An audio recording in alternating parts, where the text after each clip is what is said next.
Ladies and gentlemen, I am back. We are back.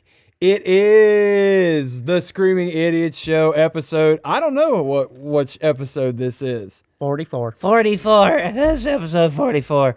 Guys, I'm back. Derek's back. We got the OG gang back together again. It's really good to be back. I know that Derek would say the same. It's been a minute for him and I both, and Tyler and Preston been hammering this thing out very well without myself and Shit, Derek. mainly Tyler. Well, I've been gone too.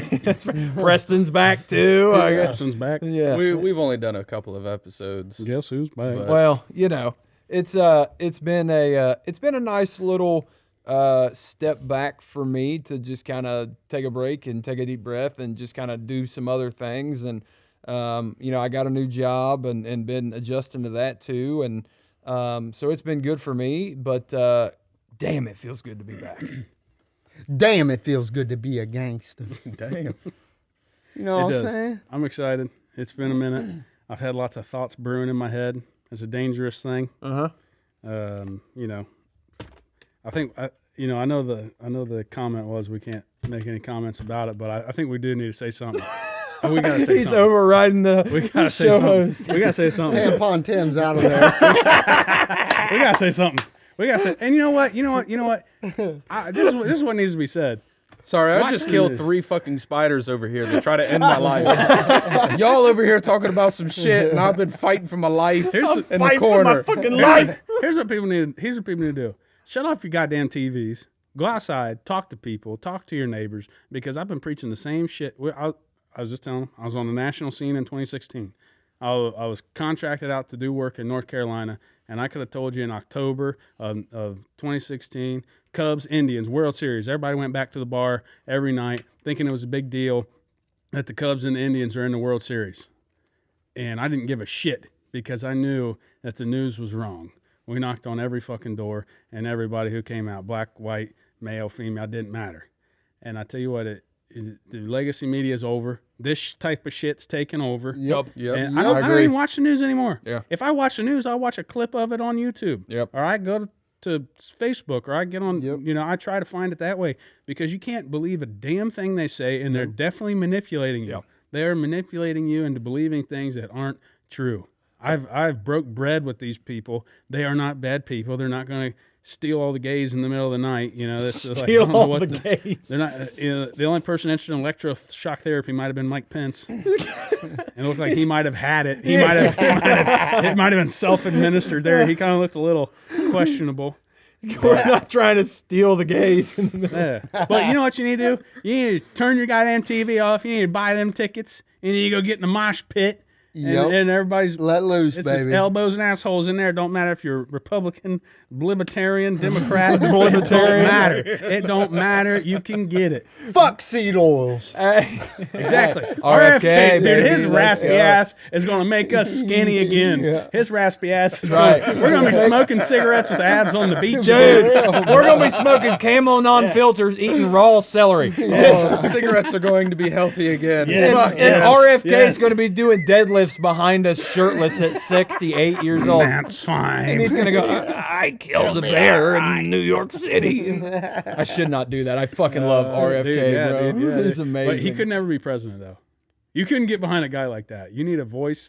Fucking the only reason FDR won is because they stood gotta him have up a- behind the podium. Bro, they You know? fucking puppeteered his ass. Yeah, and then people were like, wait, this motherfucker can't walk? they gave him polio. They tried the vaccine, they gave him polio. Fluoride in the water turned the frogs gay. Guys, in case you hadn't heard, Alex Jones will be President Trump's new White House press secretary. They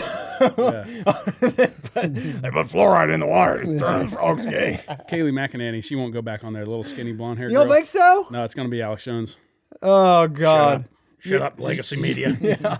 Listen, so you bring up a great point about like podcasting being the new wave, right? So like, is. obviously, what with J.D. Vance and Trump going on Joe Rogan, like that was massive for their campaign, right? But we also need to Timing think was about perfect too. we also need to think about dude, Elon Musk buying Twitter, Oh my god. like, woke the world up. And then you get these people. I think it was on the I can't remember what it was on, maybe The View or something. And they were talking like, "Well, you got this guy in charge of the social media company who's a tyrant, blah blah blah." And it's like, whoa, whoa, whoa! You guys are the ones fucking doing that. Oh, as an attorney, the lawfare. Have you heard that term thrown around? Warfare, lawfare. That yes. is becoming a real thing in Montgomery County, and where I live. We had multiple lawsuits this election cycle from sore losers. It's what it's become fucking normal, is litigate your opponent to death. Mm-hmm. You can't have a fucking disagreement. And if you do, now we got people who think that there's certain folks in public office in Montgomery County who shouldn't be there because someone filed a complaint. You can put whatever the hell you want in a complaint. I write complaints all the time. I can write whatever I want. And you sign an affidavit, and guess what? It's never going to... I'm going to write a letter. Yeah, you're never going to get to testimony because it costs too much. Or the minute you file it, that's all you need to do. Yeah, I wrote a letter saying it, and that cocksucker Yeah. it brought me shit. He didn't write me back. I did hear a statement from the president-elect where he said one of the things he would do to solve the kind of legal process problem right now is make the people the plaintiff that sues, Yeah. make them pay legal costs. Yes. Because that would clear up a lot of. I'm 50-50 on Yes. that. Yeah, I'm 50-50. I heard that, and I felt like sometimes, especially like my aunt, she's a paralegal for an office that, they're basically suing insurance companies all the time. It's like, imagine, you just lost everything, the insurance company doesn't want to pay, and now you have to pay to Exactly. go through this process. So it's kind of 50-50 to me. I'm almost exclusively defense. And even when I do take plaintiff's cases, I still bill it like a defense case. And then part of that's strategic because if I'm asking for attorney fees, our philosophy is we're gonna charge attorney fees. We're not gonna make up some number out of our butt. We're gonna actually keep track of those hours and that time and the cost. But I go back and forth on this all the time because I started in a plaintiff's firm. I started at the Tiger. You see commercials for the Tiger, Ruffalo, Main and Schultz. No, sir. Well, don't hey, watch it's a great TV. firm. It's a great firm, and I felt terrible for a lot of our clients who got in a car accident. That's their biggest cost, is their car payment because they're all renting or something. And now what are they supposed to do? They make $10 an hour. So who are they supposed to go to? I get that 100%. But I have had tremendous amount of lawsuits, mostly between ex-employees. This is what pissed me off about the whole Bernie Moreno campaign. Ex-employees suing the employer for things that just flat out did not happen. Yeah. And then my guy has to come in and we go to depositions and the truth comes out. And then we still have to settle for $1,500 just to get them shut the fuck up. Isn't that what Sherrod Brown ran his entire campaign on? Yeah. Oh, Bernie Moreno was sued by employees for blah, blah, blah, blah, blah, blah, blah. And it's like, no. Because he didn't pay him. I have had 3 sexual harassment employee-related cases, and all of them were bullshit. I'm not saying it doesn't happen. It definitely happens. Right. But I have been there when now a guy's reputation is ruined and his marriage is over. That's another thing people think about. Heaven forbid you ever file for a divorce and don't get divorced because it's coming out in your deposition. I've had multiple cases like that where all you got to do is go and file the complaint. And it's over. And that we call it legal blackmail. Then we call that legal blackmail. And then the term we use when we're saying, hey, we're going to settle with this guy for X amount, we call that nuisance value. What's the nuisance value of the case? How much of a hassle is it? Such a proper to get term. you To make this go away, essentially. That's fucking attorneys. Dude. You make up shit. And it's frustrating. And on the civil side, no cases like to get a case. To get real justice in a civil case, you have to be willing to go bankrupt. I mean, you really do. And it's frustrating. And even in a criminal case, one thing, I get so discouraged as an attorney. My job sucks. And I struggle with it a lot because I'm an ideologue. Like, I think that I want to, every situation I get into, I want to instill my ideology in it, and I want to make the world a better place through that operation. And it just does not happen because the way cases get resolved is you go back and you say, hey, judge, this fucking guy, we got to cut him a break. He sounded so Italian. This fucking guy. Yeah. This fucking guy. This guy, He's messing around with the gabagoo. I got one guy, I got a deaf guy who can't stay out of trouble. He What? cannot. Exactly. Now, wait a minute. the best thing in the world that I get to do is watch body camera footage. It is the funniest shit. It's watching cops every day, bro. I get paid to watch cops, basically. Okay. And my favorite client ever is Why are the you deaf guy. sweating? Me? Lots of cops. Sorry. I know. Cops doesn't come on until 4. I'm watching CCTV footage of a deaf guy try to rob a gas station. When he runs from when he walks away from the cops and they all pull their guns because he can't hear them, that's the funniest thing in the world. And then they know him. They're like, it's just Fuck. Do they run around the front of him? dude. It's Jim. pull his hood off. Oh, it's just Hey, it's just Fred, whatever. And it's just like, fuck, dude, poor guy. And like, what's he gonna do? He can't work. He can't meaningfully work. He's never had a place to stay. His parents never were involved. He's got a brother who's in crime too. And he's like, what are you gonna do? Just let my man do some meth. Let him fucking let him steal the bike and let him do the The shadow people took my teeth. exactly. And what's sad though is when Imagine being deaf and being just wigging the fuck out On meth. On meth. You can't hear You're anything. yelling at nothing. You're going, This is horrible. oh, this is God, so that much is fun. rough. This is I bet horrible. you guys had some Look. super productive episodes when I was not here and Derek was not here. Like I said, we've only That's had a few. gone. All right. For the audience, I did ask no political talk. We got it. We got a touch got it in out. there. I got it out of me. But Derek you know, said, "Fuck Derek, you, I'm doing Derek being an attorney, it is cool to hear some of his experience, even if it is some of the political side. Wow. But We ain't had bourbon in a while. this is the first bourbon I've had in a long. Gotta get them politicians. don't give a fuck about politics. But Little corn throwback. Yeah. But it is interesting hearing you talk about that because I mean, on a smaller level, I think Preston and I dealt with it a lot, and possibly even Kyler when it dealing with sales.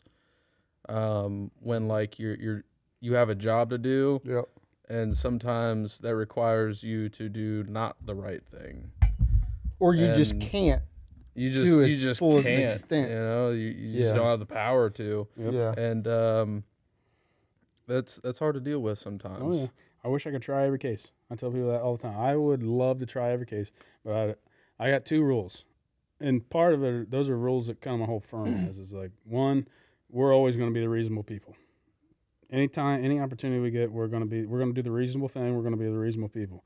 What I like telling my clients, and I'm positive all attorneys aren't the same, is I will not let you make a bad financial decision. If I know how much it's going to cost, and you're telling me you're willing to bet everything on it, and I know you're going to lose, no, we're not doing this. That's not me. Yeah. Go hire somebody else. Yep. Like, because I'm interested in your life and your livelihood, and that's why I struggle at being an attorney. But I also think, not to fucking toot my horn, but I think that's why I do get clients, because I convince clients to Yep. do the right thing, because it's like, look, you're not getting. We call them. He's that motherfucking, I don't get paid unless you get paid. I'm not that guy. I am not that guy. But we That's a motherfucking we say slogan beck right and there. call attorney. Somebody who's at your beck and call. We're not beck and call attorneys. Yeah. I'm not a beck and call attorney. I got a couple of clients that I get close.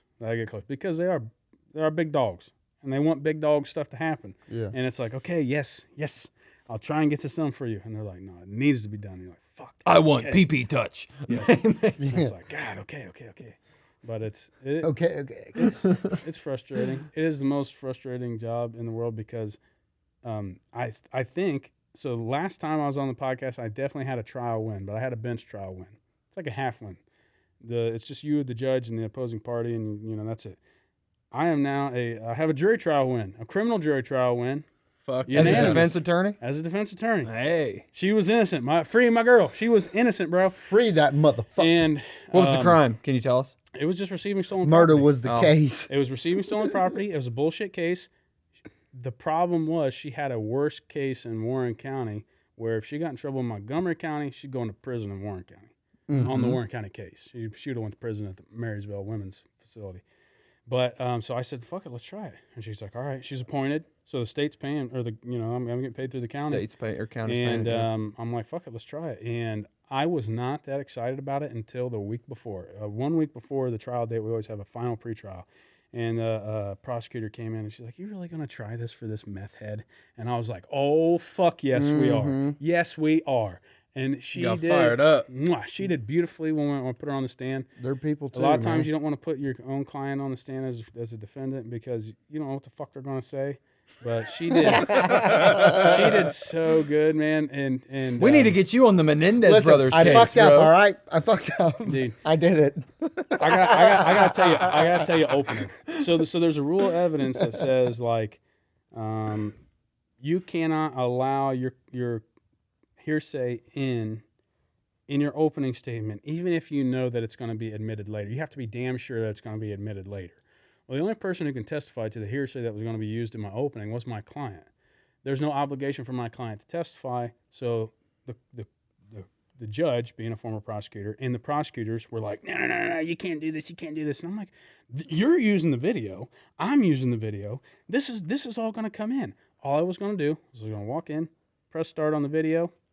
You hear what happened when she got pulled over, and sit down and say, "You're going to hear this story 3 times over." Blah blah blah blah blah. No. Here it was. I was going to say. I said my mom had a 10-acre garden growing up on Green and Prairie Road, and each time she tells a story, the garden gets bigger, the work gets harder, the summers get hotter, the days get longer.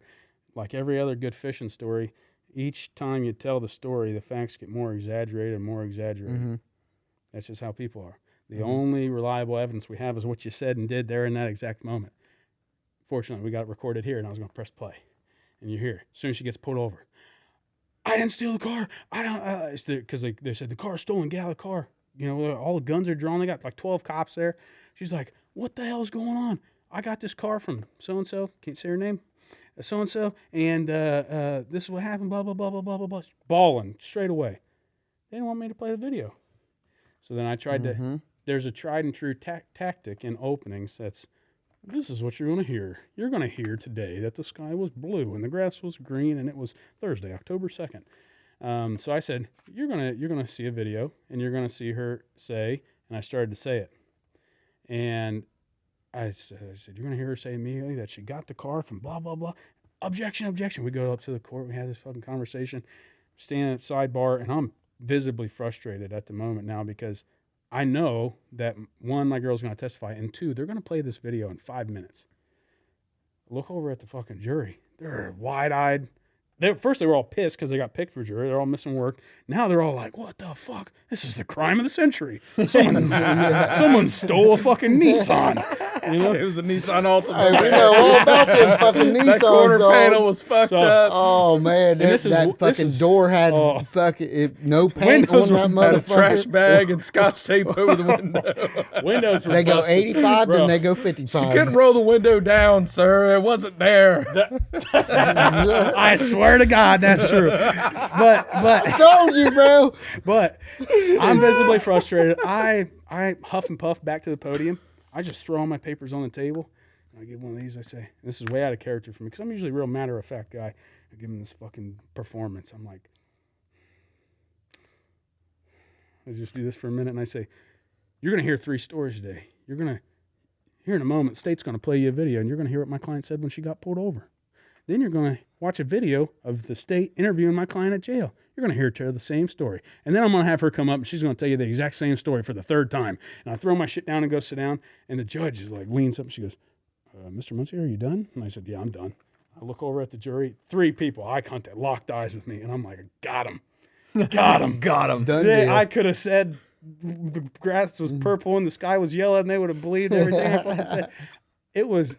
Hell yeah. That moment in That's time. got to be an adrenaline rush Dude. out the wazoo. Oh my God. That's But- like selling a 50K Yeah, project. yeah. man. But 99% of the time, it's somebody screaming at the phone on me in my fucking office with the door closed and the Yeah. sun beating down on me and fucking fluorescent lights and 76 degrees. I'm like, Yeah. I'm going to quit today. Quitting today. Done today. I'm done now. Yeah. I'm not coming back tomorrow. And every once in a while, you get this little fucking carrot that's like, this is the greatest job ever. I'm a superhero. This is why I do this. With it. Oh my God. It brings me to Polaris. Oh. I okay. went Here to. we go. Yes, let's get into music. This let's is a get music into it. podcast. It's not just Derek talking shit, ranting and raving. So Ader Ader. Everybody has at Josh least Ader, we've been mentioned Josh on the virtually show. induced to Ader on this show. Massive biceps, tiny hands. He's got whopper hands, dude. He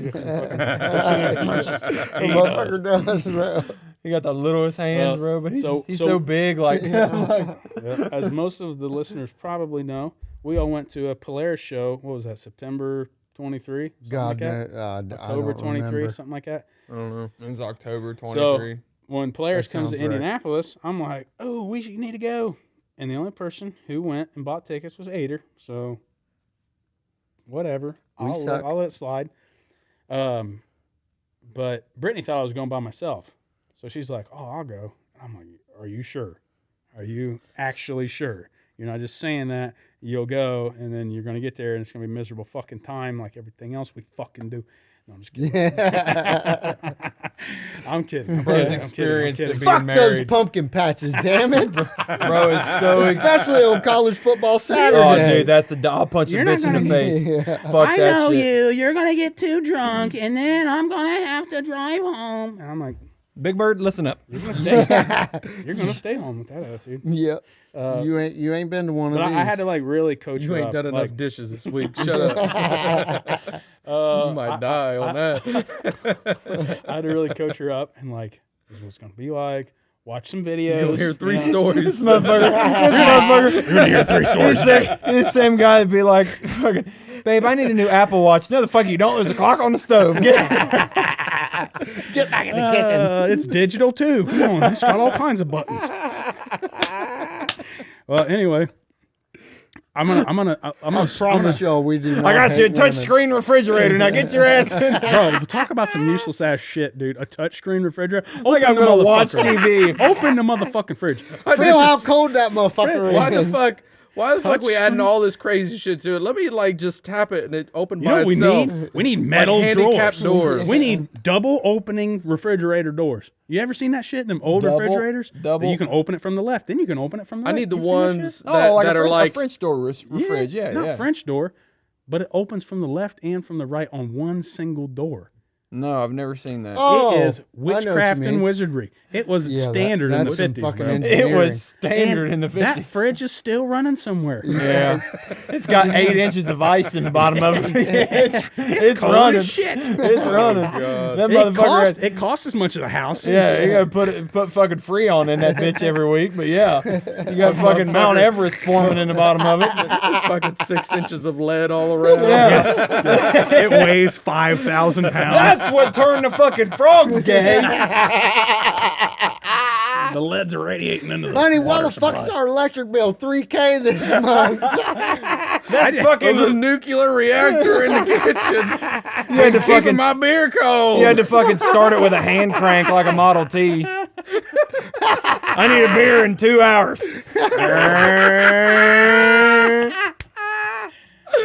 Where the fuck did my Camel non-filters go? So you had to coach Brittany up. Yeah, I was going to start at the end of the concert. Y'all know how this goes. I'm going to start at the end of the concert. It was terrible. It was a terrible show. Okay. And it had nothing to do with the bands, everything to do with the terrible ass crowd. Okay. It was, so I've been to 3 concerts at the Egyptian Room in the, I can't remember what it's called. There's a big theater in downtown Indianapolis. I've been to 3 shows there. I fucking love it. You Every at single the show I've shop? been to. But they've all been different shows. Alter Bridge, Polaris. Maybe it was 2 Alter Bridge shows. But anyway. You can hear that Southern Ohio and Alta Bridge. Yeah. But the mosh pit was weak as shit. They kept wanting to crowd surf. Have you seen this before? The same 11 people crowd surfed for 3.5 hours worth of show. Who was on before? I brought this over here. I'm okay. Thank you, though. Yeah, Derek brought the supply. Yeah. I brought the whole bottle. Getting up's gay. I brought the whole bottle. Getting up's turning the frogs gay. I learned that getting up and walking to get the bottle gave the kids an African polio. Who needs AI when you got me and Kyler over here making fucking funny voices, bro? Yeah, I'm kind of retarded. Here's the thing. I'm kind of retarded. We could say retarded and Anyway, gay. Yeah. If anything happens, Shane Gillis, Shane Gillis restored peace to America. He did. He's fantastic. He went on Saturday Night Live and he said gay and retard. Yep, Yep. he did. And he made fun of his dad for being a girls' high school basketball volunteer coach. Yep. And it's like, dude, America's back. America's back, baby. We're going to be ripping darts. How did we And- defeat the British? It's like, I know. We had a 6'2" redhead retarded guy with horse teeth in the woods just going, ah! Ah! He's like, We gotta kill these motherfuckers for tax purposes. Run, it's George. he said, the British correctly assumed that only a retarded guy would cross the Delaware on Christmas Eve. And Unfortunately for them, our first president happened to be him. they're like, oh shit, he's standing up. Some 5'4" British guys. Oh, run, it's George. Dude. Anyway, all I could think about was, and I'll tell you, it's coming full circle now. You'll see it come full circle. All I could think about was how awful it must be to have a show like we went to in Columbus, where the whole at King of Clubs or at King, what is it? Yeah, King Yeah. Gloves. Yeah. The whole room, all 500 sweaty middle-aged guys like us in there were fucking Yep. jumping up and down, screaming, hollering, singing every word. The circle pit was the size of the room. It was. There was a thin line of people against the wall who were not in the mosh pit at various times in the night. Yep. In Indianapolis, there was 7 people who were serious about mosh pitting and 20 people who just wanted to fucking crowd surf. They just kept saying, oh, take me up, go.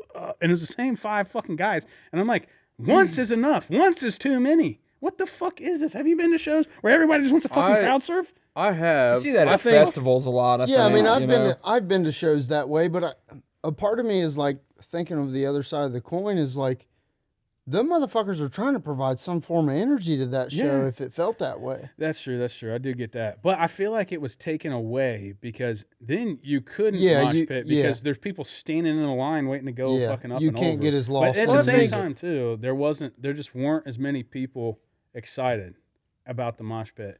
And the energy wasn't there. People weren't jumping up and down. People were singing. But Yeah. when they're on stage and they're like, get up, let's go. Yeah, Let's hear Indianapolis. And then everybody's like, woo. I was like, and then you're Damn, expected yeah. to play a whole ass show. And I'm like, damn. Especially when you talked it That's- up to your wife. Exactly. Yeah, I kept yeah. telling Brittany the whole way home, I was like, Yeah. I swear to you, it was cooler before. Yeah. Before. Because when the show starts, the lights go Give down. me another chance. They're at Egyptian room. They got tables up on the side, and they're numbered. And I'm like, all right, we're at table 8. If I get lost in the fray and you're scared, just come to table 8. I'll find you. It wasn't even close like that. Yeah. It wasn't even like that. Yeah. I went in the pit twice because if I was in the pit the whole time, another thing was there was a lot of little kids. I kind of like that, but also Yeah. after a couple times of you standing in the middle with your fucking kid in the pit, watch out, brother. Especially in get the out pit. of there. Yeah, Like come in on. the pit. in the smack dab in the middle. So people were more The focused. Thunderdome in there. Yes. You don't want your kid in there. People were more focused on standing in a circle around the one guy with a kid than they were on like jumping up and down, shoving people around. Yeah. Yeah. I think one of the problems in general right now is there's a distaste for moshing Really? because of the slam dancing shit. Yeah, I see. Yeah. Because once a mosh pit starts, I there's hope at least people that slam one- dance get polio. They, That's not sarcasm. They definitely got triple vaxxed. Because it's like, look, I shared a video on the band Facebook page like a week ago. Some dude was in there just kind of doing his thing, and motherfucker across the pit takes off doing fucking cartwheels and backflips and fucking kicks this dude straight in the face and knocks him the fuck out. And It's Oh. like he was just minding his business. Yeah. What do you mean? That was not on accident. Yeah. Like a balled up fist or flying feet. Well, That's not cool. It's And like even if- kicking and punching. Like, dude, just go to your local gym, Right. get in the boxing gym or boxing ring or octagon, Yeah. whatever there is, and get your ass beat like a Yeah. fucking man. They don't want to do that. There's real consequences to that. Exactly. And that's what I mean. Like, what I'm trying to say, to me, that it almost screams that I want to be the face of this thing, or my insecurities got me wanting to be this way. and wanting to flip around and make a scene out of it. And it's like, that's when you go to a show like that, and regardless of genre, but for me, it's typically hard rock metal music. Like, I am there to simply have an emotional release. Yep. Dude, I remember, I constantly think about that Columbus Polaris show. That was one, that might be, Even with hands fucked up down. sound at the yes, beginning. that might hands down be one of my, it has to be my favorite show. It's not even comparable to any other show I've ever been to, because I've never been in that where the whole room, Yeah. had the Yeah. same energy. Yeah. And even if you was weren't a in the great mosh show. pit, you were like in a thin line against the wall. That's what I was hoping to be Brittany's first And to introduction show to your wife, yeah. to Yep. what a real metalcore show is like. Yeah. Like, I thought she would have an ample opportunity to get into a real pit, Yeah. Yeah. and it just And did instead he not showed up happen. in Indianapolis and they were a bunch of pussies. Yeah, Yeah. exactly. And then Ader's woman was pissed because it Oh, was- shit, I bet dude, she was. 'cause she was like ready. She don't fuck around, ready either. to She don't fucking fuck around. rowdy. Yeah. And then, like, Polaris didn't even play an encore because it was so low energy. Wow. It was fucking low energy jab or some shit like back in the day. She was like, "What the fuck? Are you serious?" And I'm like, "Dude, I wouldn't either. I'd get the fuck out of here." And that's frustrating. I'm wondering if it's just the city's scene. Yeah. Like, Columbus has always had a better metal scene, in my opinion. A Oh, good for metal sure. scene. I mean, fuck, Yeah. dude, that's Ohio in general Ohio. has always Yeah. had a great metal and scene. I always go to Indianapolis to see like a butt rock band. So I usually go to Indianapolis. Especially with you living in Yes. Dayton. Well, Yeah. I got my older buddies over there who they're a little more dad rock, butt rock type of shit. So we go see Alter Bridge. We always go to St. Elmo's. We always go to Rocky Patel Cigar Bar, and then we go to fucking theater and watch Mark Tremonti. You know what Yeah, I mean? yeah. So it's a fun night for old guys. Yeah.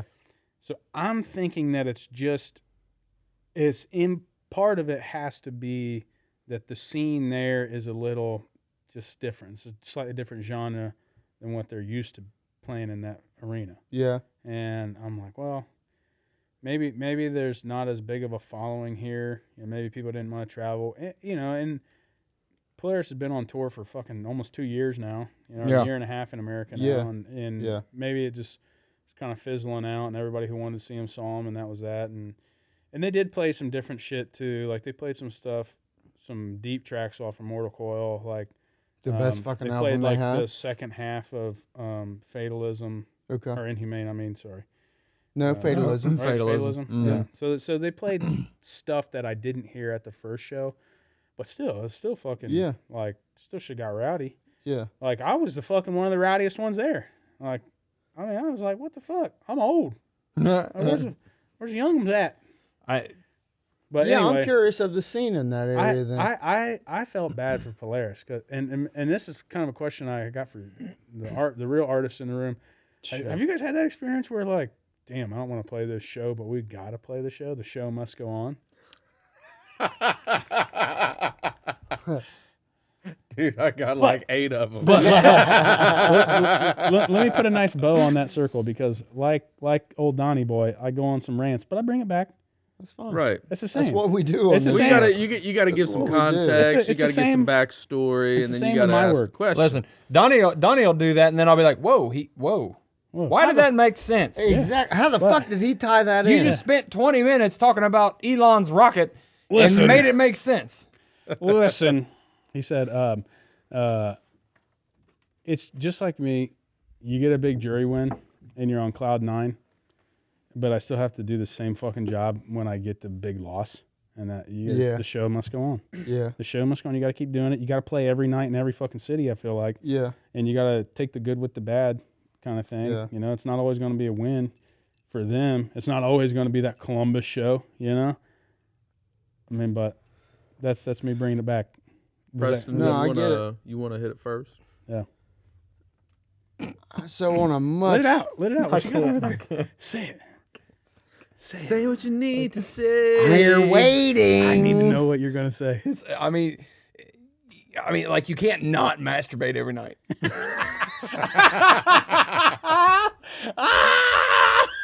What? You You know, like you got to do the same job. Like even if the result is like, oh, that wasn't as good as like Are we last sleeping night. or Like, are we not sleeping? like- Are we? I gotta go take a shit. I'm gonna go get in the closet.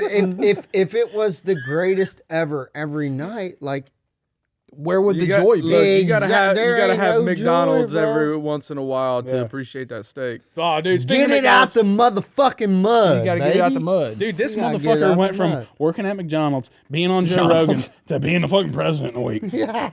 What a fucking guy. What a fucking guy. What a fucking guy. He was working at McDonald's last week Then driving a garbage truck. in a garbage truck. He don't even have a CDL. Bro, he's climbing the corporate ladder faster than anybody ever. Oh God. He made foreman The faster biggest. than anybody ever seen. Yeah, dude. Shit. Yeah, so I mean, on a much smaller level. Oh, dude, I just thought. I mean, thought of like, it. I thought micro penis level, Dude. bro. Going Damn. back to another show that I went over the summer. Your guys' show. Yeah. And Tyler goes. Hit it. He says, if there was ever a pit to, or if there was ever a song to have a circle pit to, it's this one. And fucking everybody's like, fuck. We talking about barnyard? Yes. Do we need to have a barnyard segment, or do I need to close out my thought on that? Close Go ahead. out your thought and Do, then your- go do back. your thought Okay. and then go back to the barnyard. So, and hopefully, I got one too. yeah, okay. So, sure. once again, on a much a fucking micro penis level. Poquito. Personally, like I get frustrated like when it's issues with us as a group. It's typically not the environment, it's typically not the crowd.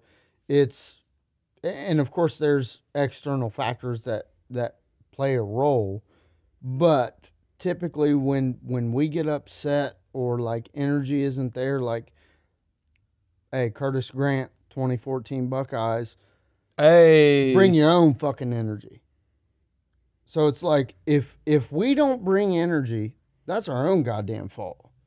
So to me, it's when I'm frustrated after a show, even if it's like sound guy shit where I don't hear myself as much, like it becomes a point like, did we feel like we put on a good show? Did we lose ourselves in our own music that we created together or not? And if we didn't, that's our own fault. Mm-hmm. Whether people like it or not, whatever. I think that's telling of your character though too, because you're immediately like, "What did I do wrong?" You know? Yeah, I mean, And I'm you're sure they're the same way. You are your own critic, Yeah. but at the same time, like I've played shows where, oh fuck, there's 14 people there, but if we fucking smoked because we've been working our balls off and we smoked the music, like I don't I don't care. give a fuck. What Yeah, the I crowd don't give a does. shit. Like, I don't care if there's 20 people here or if there's, I guess, in my experience, the most I've ever played to is roughly 300 to 500 people. I don't care. Like, I still got I still got off. You know what I mean? I got mine. Yeah, you know what I mean? got mine. Shit's all up in my nuts. to piggyback off of what Preston. And that sounds selfish. I'm sorry, but that sounds well, fuck selfish. it, be But like, selfish because we don't create music for other people. Yeah, exactly. We Maybe create I was music thinking about it that the we wrong all way. agree with, and we lose. Maybe it's lose my ego ourselves in. showing because Well- I would be like, "What did I do wrong? Why didn't they like me?" No, I get it. I get it. didn't get it out of the mud. So yeah, to piggyback off of what Preston was saying, it's basically we play music for ourselves. We are terrible performers. And what I mean by that is there's no theatrics to Yeah. our shows. That's true. There's None no fluff. whatsoever. No fluff. I imagine watching us play being similar to what Preston and I experienced when we went and seen Thrice. Yep. Thrice, Yeah, that's a the good fucking motherfuckers point. barely said a word in Yep. between songs. Yep. I mean, it was Thrice almost is their just one song. song to the yeah, Yeah. basically. And they were just all in their own world, and together they were in the pocket, and the performance sounded amazing. I don't think Yep. I've ever heard a band sound so goddamn perfect Yeah. live. Yep. You know, than Thrice. They done it better than anyone I've ever heard. But we're not that good, right? But for us, it's really just about that the song, the music, and playing it well, and we strive to perform the song well, but by focusing on that, we can't really focus too much on all this like theatrical shit. And so the people we attract to our shows, I believe, are people who are there more to listen to the music than to, hit the mosh pit or whatever. I mean, we have or be points, a part of a party, or we have points Yeah, in I our get that. songs where it's like a pit could break out. Yes. But you couldn't pit to an entire Screaming Evidence song. No. I get Yeah. that. I get that 100%. And as a fan of your guys' band, I thoroughly enjoy watching you play. And I think part of it is because like I know you, I've seen you in here doing it, and then I get to see you out there, and I'm like, yay! This is what I got to see this made, yay! Yeah. And it's Yeah. fun, and I think I like you guys. So, I thoroughly enjoy your shows. I think when I watch you, I know you guys are having fun. Like even somebody I don't know that much, like Sean, I haven't really had a ton of face-to-face time with him. But I can tell he's having fun. Yeah. And that's just that's a happy place for him. Like that maybe that is Sean at his when high. when emotional high. when I look back on that Indianapolis show, I could kind of see that chemistry with those guys too. Because I was thinking that, like, man, how are they coming? Well, the difference is they do it for a living. Yes, Yeah. they must really love this shit. Yeah. And I'm like, okay, that must be what gets them by. They really do. To be fair, there's no theatrics with Polaris either. No. And I wanted to make they a point. lose themselves I in wanted it. to make a point. The band that played right before them, Bless the Fall. This motherfucker, Love Bless the Fall. I like their music. I will try to avoid going to a show ever again. That This bad, huh? motherfucker spit out 4 bottles of water. He spit out a whole case of water. He just kept going and getting a water bottle, put it in his mouth, sing a couple lines, spit it out, projected over the crowd. That's nuckies. Every song, 10 times a song. I'm like, what the fuck? Kept stepping back. I'm like, I don't want to be in the splash zone. It's like a video I seen recently. I think Scotty sent it to us in the group chat, but he was like, imagine being so good that you can slap someone with a pizza and get away with it. And like literally this dude was on stage and Bro, he had Steve a whole Aoki ass throws pizza. cakes at people. He had a whole ass pizza and just slapped the fuck out of someone with this pizza. And I'm like, I would beat the fuck out of that dude. Oh. I don't go to a show to get spit on Yes, or fucking yes. get a Yeah. pizza slapped in my face. I kept thinking to myself, like, maybe it was cool when you Tim guys... Walls does. Well, yeah. I kept thinking to myself, maybe it was cool back in 2006 when you first started this, or 2000, I don't know, probably 7. I Right. don't know. Those guys are they're younger, but they're getting old now. Like, I Yeah. don't want to be spit on by a middle-aged man. We're Right. fighting in the Imagine parking being lot. in fucking Warped Tour and bitches are just in There's the front women row, out there "Spit that- on me. There's Yeah, women that's out what it is. there probably It's that got to do. be that. It's got to be that same I was vein gonna where say, like, there's he's not chicks. used to. There's yeah. definitely women out there that are like, please spit on me. Like, Children- I'm Some pretty of them sure are that's like, pee on me. bro. I'm pretty sure that's why they put the attribute in fucking sports games of awareness. yeah. Like, be aware of your fucking surroundings, bro. Like, Bro, Read the room. time We know what frame, spit on, the man. gender that's in the building. You would have never made it at a Rammstein concert in the 90s, dude. all right? Right. You Everybody's know what I mean? Spitting on each other. No, dude would have pissed on you. Like, I mean, No wonder Puddle Blood didn't make it. Stein. Just, That's why I was thinking about that because I remember you guys like telling not horror stories, but not great stories about playing with them a little bit, and I'm like, oh, with who? did you guys play Puddle of Mud? They did Yeah. before Yeah, I yeah. was with the band. And I was yeah. like, oh, yeah, I could see that. Maybe like because I'm sure they played fucking arenas at one point Yeah. in time. Old Right. Muddle of Pud. Now you're Yeah. now you're playing I fucking got him. the Jimmy's Bar and Grill. on- You Right. can Well, tell Wes there Scantling kind of was- did that to himself. yeah, that's true. He did, but clue.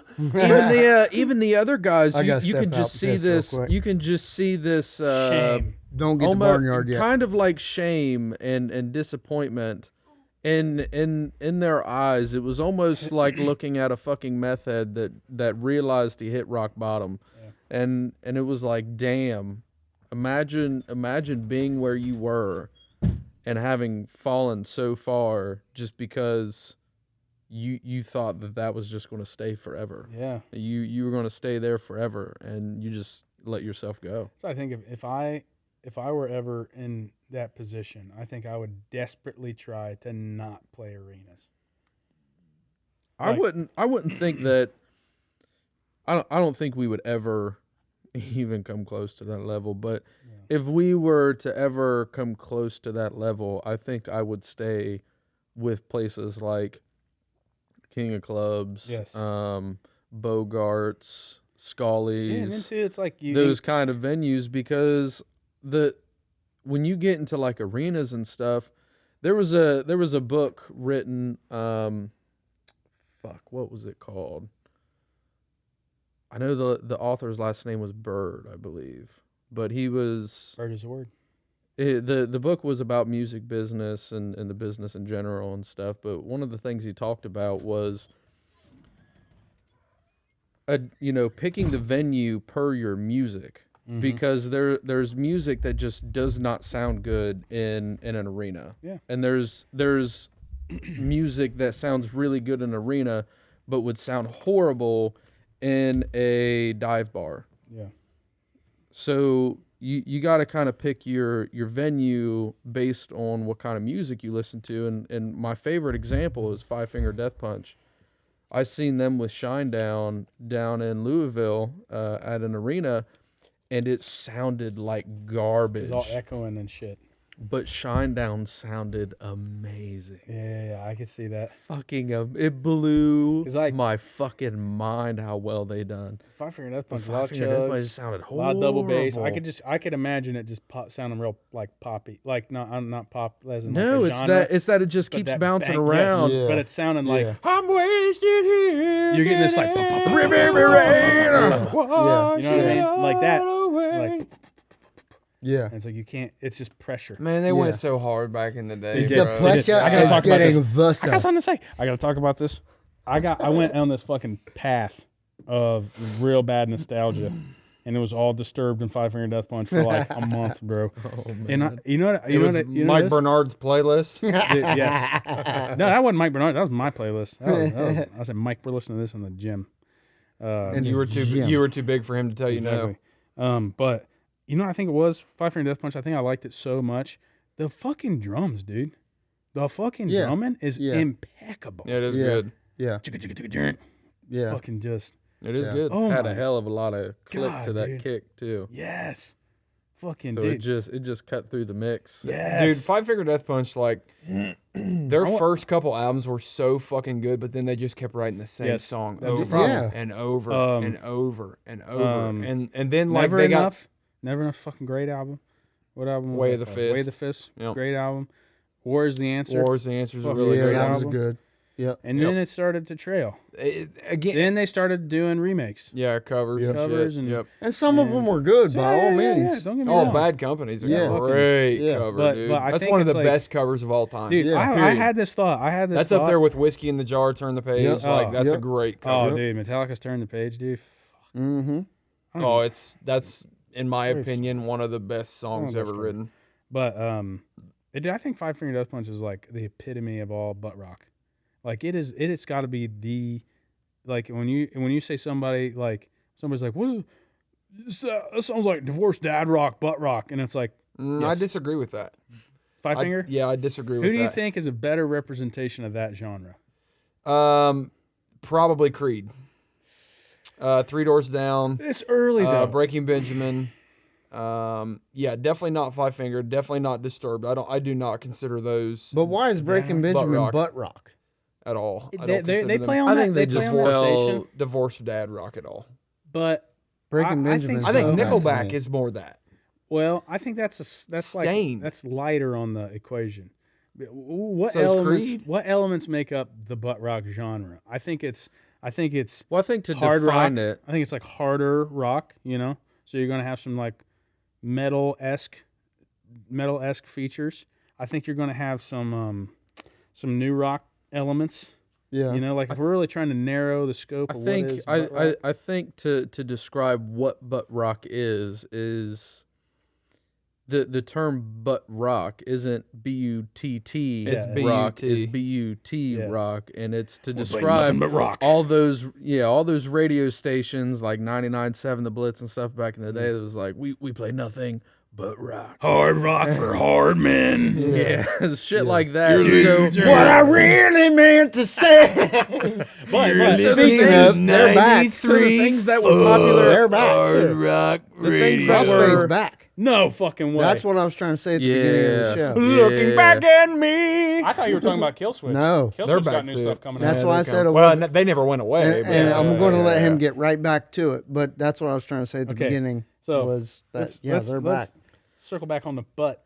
So yeah, the Weenie in the butt. when you consider the types of things that were on the radio during that time, playing on those stations, it was very much the Crossfades, the Creeds, the Breaking Benjamin, and Chevelle were coming out at the time. That's yeah. You did have things like Mudvayne and Disturbed and stuff like that, but you didn't Yeah. hear as much Five Finger Death Punch on there until It was closer a few to years later. Yeah, later maybe- in the years. I get you. Maybe I'm wrong. I think What's Kyler always Five say? Finger Death Punch started to lean that direction as they got more popular Yes. and they started to quote unquote sell out. Yeah. And they caught a lot of grief over man. that, and they wrote a whole ass fucking song to Yeah. talk about, fuck you, I'm Yeah. rich anyway. Yeah. Respect to them, but also what they do to me has always been pretty fucking generic. Yeah. Oh, and I When think- when you compare them to other things in Yes. in the metalcore genre, if you want to call them metalcore, I've heard some people disagree. I They're don't my care what you say, they are but my number one gateway band. They Yeah. are my They number. were huge for Five you. Finger That is my very number one important. Gateway band. Yeah. Because, and maybe I didn't think about that, because now that I say that, now I'm like, oh yeah, you're right. Maybe it's not the perfect description of butt rock, because I know a lot of people who don't like Five Finger but like all those other bands, and They did become so popular though that Yeah. they are a near perfect example of a gateway Like, band. Yeah. But that's really what it was for me, is they were the heaviest thing on the radio at the time. Yeah. When Never Mm-hmm. Enough came out, Yep. when what's the fucking What year was that? I'm Oh, thinking like 05. 2009, seven, 08. maybe I seven. was gonna say yeah. because I feel like it was just before 2000. Never Enough was 07. that those kind was of the way Yeah. it is. bands like Five Finger Death Punch and Bro, White Knuckles on that album. Kill Switch Engage and stuff like Oh, that. dude, fucking Preston can play that. She had to rip that, dude. White Knuckles was Dude, gnarly. my mom talks about that all the time. When Preston came over to our house and played Yeah. fucking White Knuckles in the living room, my mom's like, Preston can fucking shred, bro. That honestly, they honestly might be. They honestly might be the first band that introduced me to drop B tuning. Yeah. If I'm not mistaken. I would not be surprised. If I'm not But I mistaken. do think, Yeah, and I think that's why I like You it. burnt me American Capitalist and guarantee- War is the Answer. I I remember guarantee that. it. those were good And the old albums. Dude, Lincoln I LS, hate bro. that I you're had- talking about burning shit. Oh, he man. did. God, I Derek, used to Derek was burn my CD. He CDs. was my, Yeah. my CD burner, I had the bro. CDs And he would burnt draw up, like bro. devil horns on them and yeah. skulls and Yeah. shit. I found my CD collection No. and half You of did? it, I found it. Oh, let's It's go. in the shed, and I found it. It's in and the shed. And the pages are sticking together. It's Nope. got like That's the other stash. it's got like 10 CDs that I had burned, and oh my goodness, That's Dude, amazing. you I guys- wish I knew worked. what happened to mine, bro. Did you guys ever have one of those vehicles that had a like a 6-disc CD changer The in the Lincoln back? did. Mine Yeah. didn't even have a CD player. It had a tape player, and so I used a portable Walkman with a little the thing that you Had put the into aux the tape, cord, but it had yeah. the Yeah. aux cable. Oh, dude.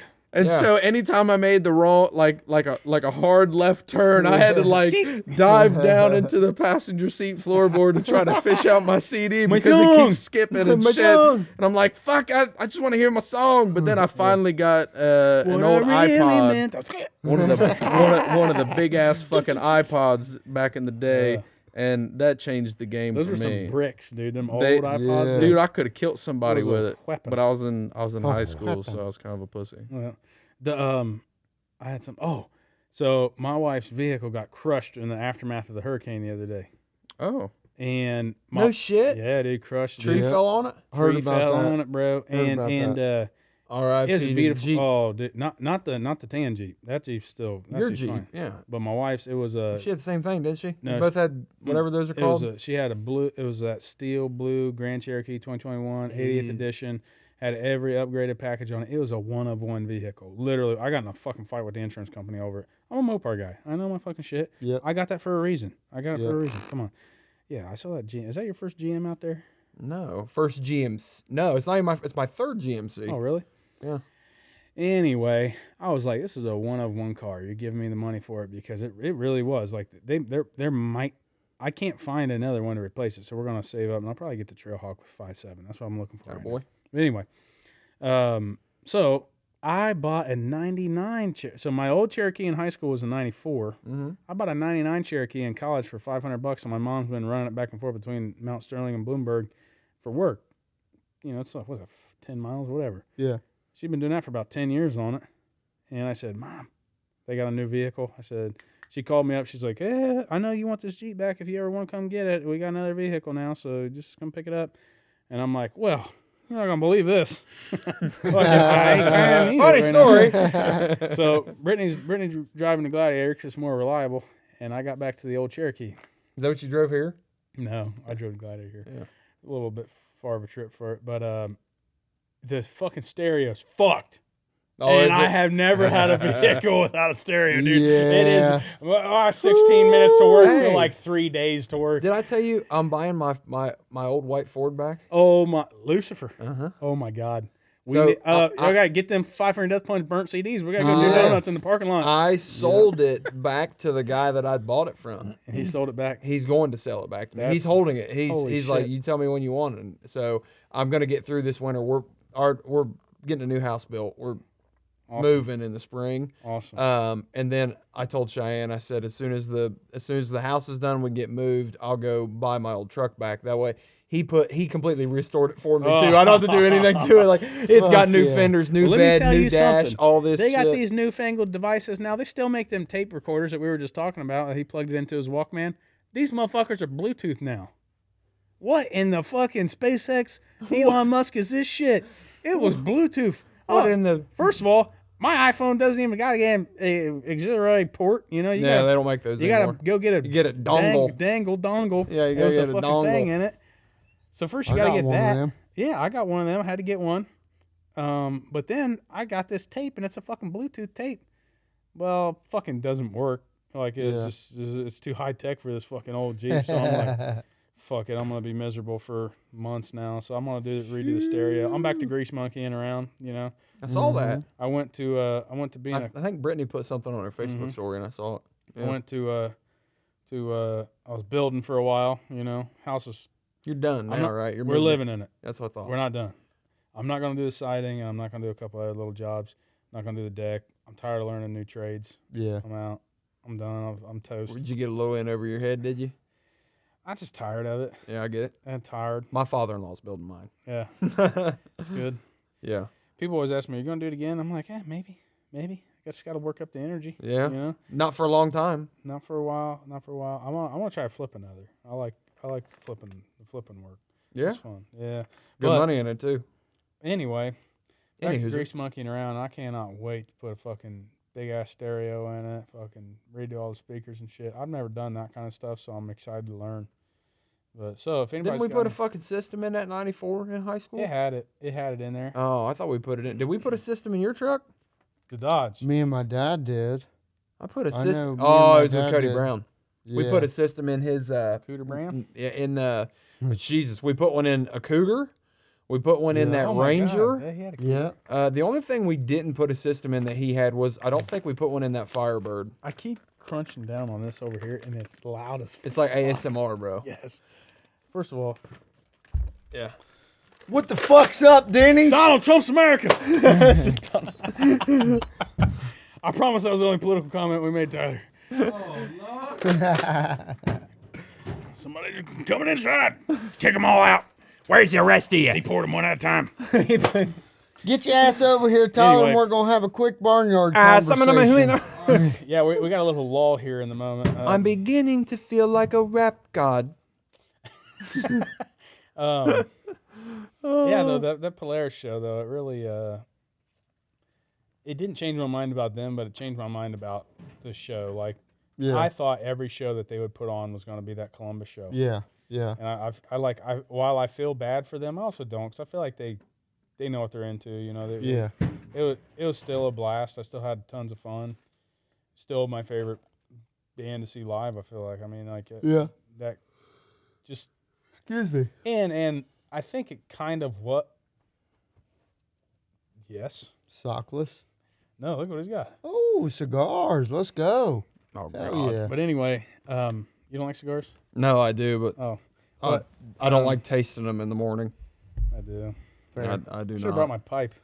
Now that I can get down Let with. me tell you something. If you guys are into cigars, there's people out here into cigars. Oh, Not that kind of pipe. Okay, not the shadow people took my teeth. So, pipe. All right. no. Now I'm talking about a briar I pipe. love crack. Handmade by a guy, and he hand blends his own tobacco. Don't tell the ATF. I'm not gonna tell you where his shop's at. They'll go fucking get him. Not anymore. But, They don't care anymore. Yeah, they don't care. Fucking, they're gonna abolish it. But anyway, I knew you were up to something. what in the fuck were we talking about before you left? I don't know. He brought cigars in, and like everything just kind of like. Oh, your moment, like really good show, really bad show, like from the crowd. Oh yeah, we never got your perspective. Oh yeah. I have several of those. Yeah. I have several shows that I didn't want to show up to. I have several shows that I got there and I was right. What goes through your head though? You're like, God damn it, show must go on. The show must go on. That's all there is to it. And I think one of the better examples ended up being like something I was somewhat excited for the wrong reasons. And then we got there and it was look, so the thing we done at the that motorcycle store, Buckeye motorcycle. Oh, yeah, yeah. Motorsports. So the first year that we had done that, and Yeah, that was fucked up. I was excited about it because I knew we were getting paid, Right. Oh. and so I didn't care what we were going into. Right. And then we get there and we start playing, and it was like yeah, crickets. it was awkward. And it felt like people were giving us weird looks and whatnot. And it wasn't until really after we got done playing for 3 fucking hours. No, that one was like an hour. yeah. We got done playing for like an hour, and then people start coming up to us and complimenting us and whatnot. It's like, okay, so why weren't you guys excited? And it wasn't until my dad explained it to me. We were. Didn't you see us swinging around? we yeah, were so just like my- background music to that kind of event. Well, that's what we thought, Yeah. but my dad better explained it. He was like, "That's just how biker crowds are. You won't hear them clap. yeah. You won't hear them cheer, You see their chains dangle on their wallet. and Yeah. and then it's just how they are. And then after the show, you'll hear them talk about how great you were and stuff like that, and how much they enjoyed it. Right. And so that made sense to me. But yeah, that show, like, I was excited for it for the wrong reasons, and then we got asked to play again, and I was like, fuck, Yeah. this is going to be awkward. But At again, least you we know were that getting second paid, time. and I was like, maybe we'll get a better reaction this time, and we kind of did, and it was fun. It was one of the first shows one of my kids came to, so that second time was definitely better. I think the absolute worst, and this takes it way back to like 2010. We played at the Washington Courthouse skating ring. Hell yeah. Bro. Bro. Fucking So- little kids are just skating by and you're like, Yeah, they weren't even skating by, and look, we used the PA system oh, that they Jesus have. Christ. So we're blaring vocals all the way down the fucking skating ring. But like Yeah, the Smith our family, your guitars- pizza's ready. our guitars and stuff are only coming out of the amps. Oh And my so god. It was all, but listen, we have fans that became lifelong fans at that point. Like Tyler Heide, we've had on the show. Yeah. I met him that At the night. skanking rank. I met Wow. that was the first night I met him. What the hell is that? And I remember meeting 2 chicks that night that I slept with. One that I slept with that night, Hell and then yeah, one brother. that I slept with later on. That's really getting paid here. So look, it was a good experience in that sense, but like All during he's the saying show, is he didn't sleep with any of the women at the biker show is what he's saying. during the show, Allegedly. it was like most of the kids most of them are actual fucking kids, and we had come off of a streak of playing at the Newport, the Basement, McGuffey's, and shit like that, and it was like my dad got us that show. Haven. But anyway, as far as the backstory on these cigars, I have been craving cigarettes really fucking bad Get for your life weeks. Tobacco, dude. Cigars though. And then my grandpa got into pipe tobacco, so he sits around and smokes a pipe. I should have brought it. Yeah, you should. And- You 1,000,000% sure. Yeah, about it. Dude, so I got creme brulee tobacco. I That only cherry have- shit we smoked that one night at my house was dope. I only have the 2 cigars. Go so back to if- that night. Who wants this one? I'll pass them all Yeah, around. we could pass them around. That's cool. Yeah. I'm actually a little disappointed. I didn't bring any. Usually, I'm always.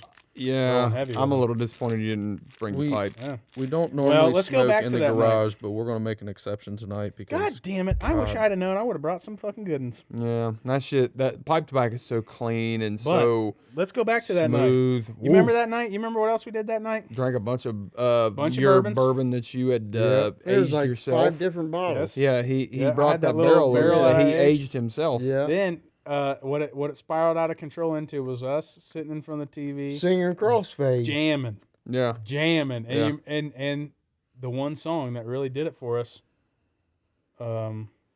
Nutshell. Shit. Oh. Who the fuck doesn't it do it for? You know what I mean? commies. I mean, you got a little ass dick if you can't lose your shit to nutshell. Nut shell. Yeah, sorry, I almost fucking stuttered. No, there are a few things in this world that make me as happy as a glass of bourbon and a cigar. Pass that down, bro. There are a few things in this world that make me as happy as a good cigar. Other than a good pipe, like a good pipe will really get me. I'm thinking about getting into smoking a yeah. pipe. You should come up to my house. We'll get you one. Okay. Yeah, yeah, guys you need- got that you shop guys need you to come always up- go to. You guys need to come up and see the barn too. I thought about asking Wait if till- you wanted to do the show at your house. Let's for do a it. change. Let's do it. Real at my men house. inhale cigars, by the way. Oh, that's fucking crazy. Also, so do you guys know Rob Lowe, the actor? Bro, I'll ghost inhale if He was- I know the name, but he was I'm on. terrible. He was on Joe Rogan, that's and he good. fucking was chiefing a cigar on Rogan on an empty stomach. Oh, His man. dad is Ooh, still that's good, an Tyler. attorney in Dayton. The That's the good. first time I was ever on my feet in a courtroom. Who's was dad? Joe's? Rob Lowe. Oh, Rob Lowe. And I said, all I could say afterwards, I was like, Chuck, great to meet you. I really, your son's great. I said, my mom's favorite scene on any movie of all time is Tommy Boy.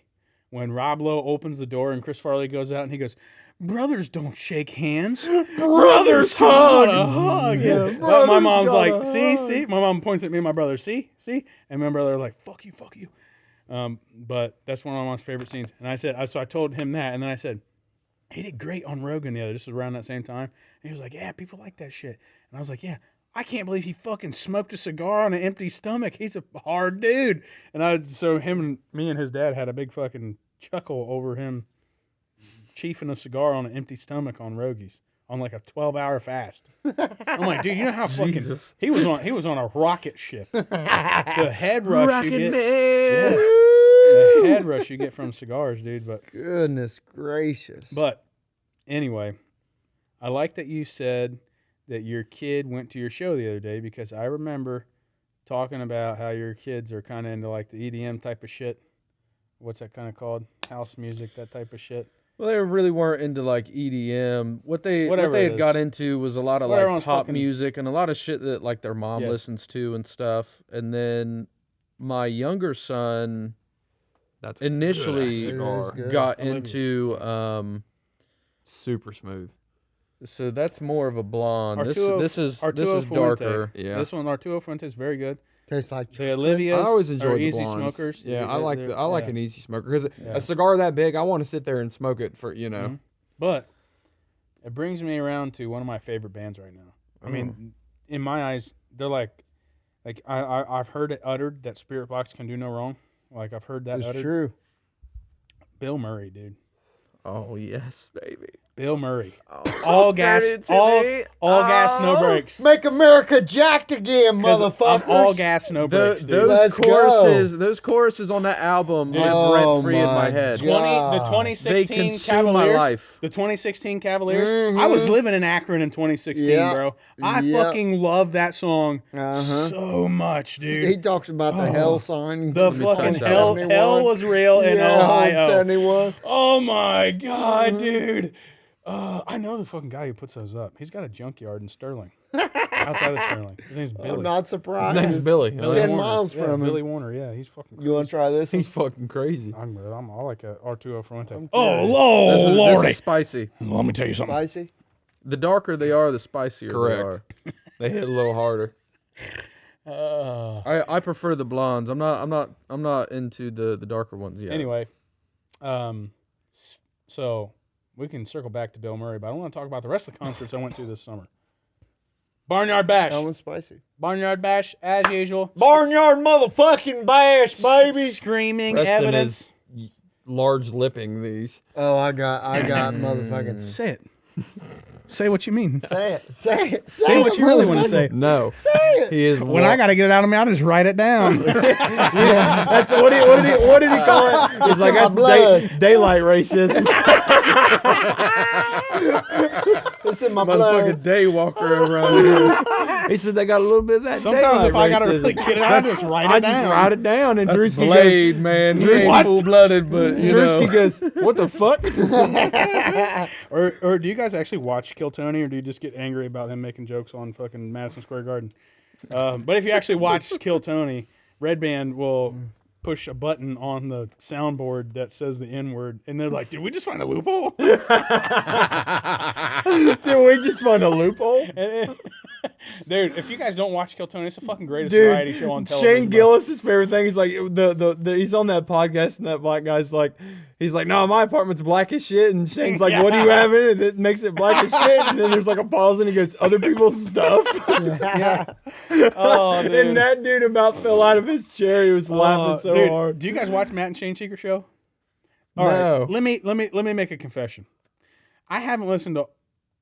I feel really bad saying this. I was number one fan. I was number one fan of Screaming Number Eddie's show. one fan. Number one, undefeated, undisputed heavyweight And champion. then I left, and then it sucks. Well, no, Oh shit! I think there's an episode or two I I'm missed. kidding, Tyler. I'm kidding. I think I Tyler. missed an episode or two, and my knowledge of the podcast world now, I think, is evidence as to why I kind of quit listening to shit.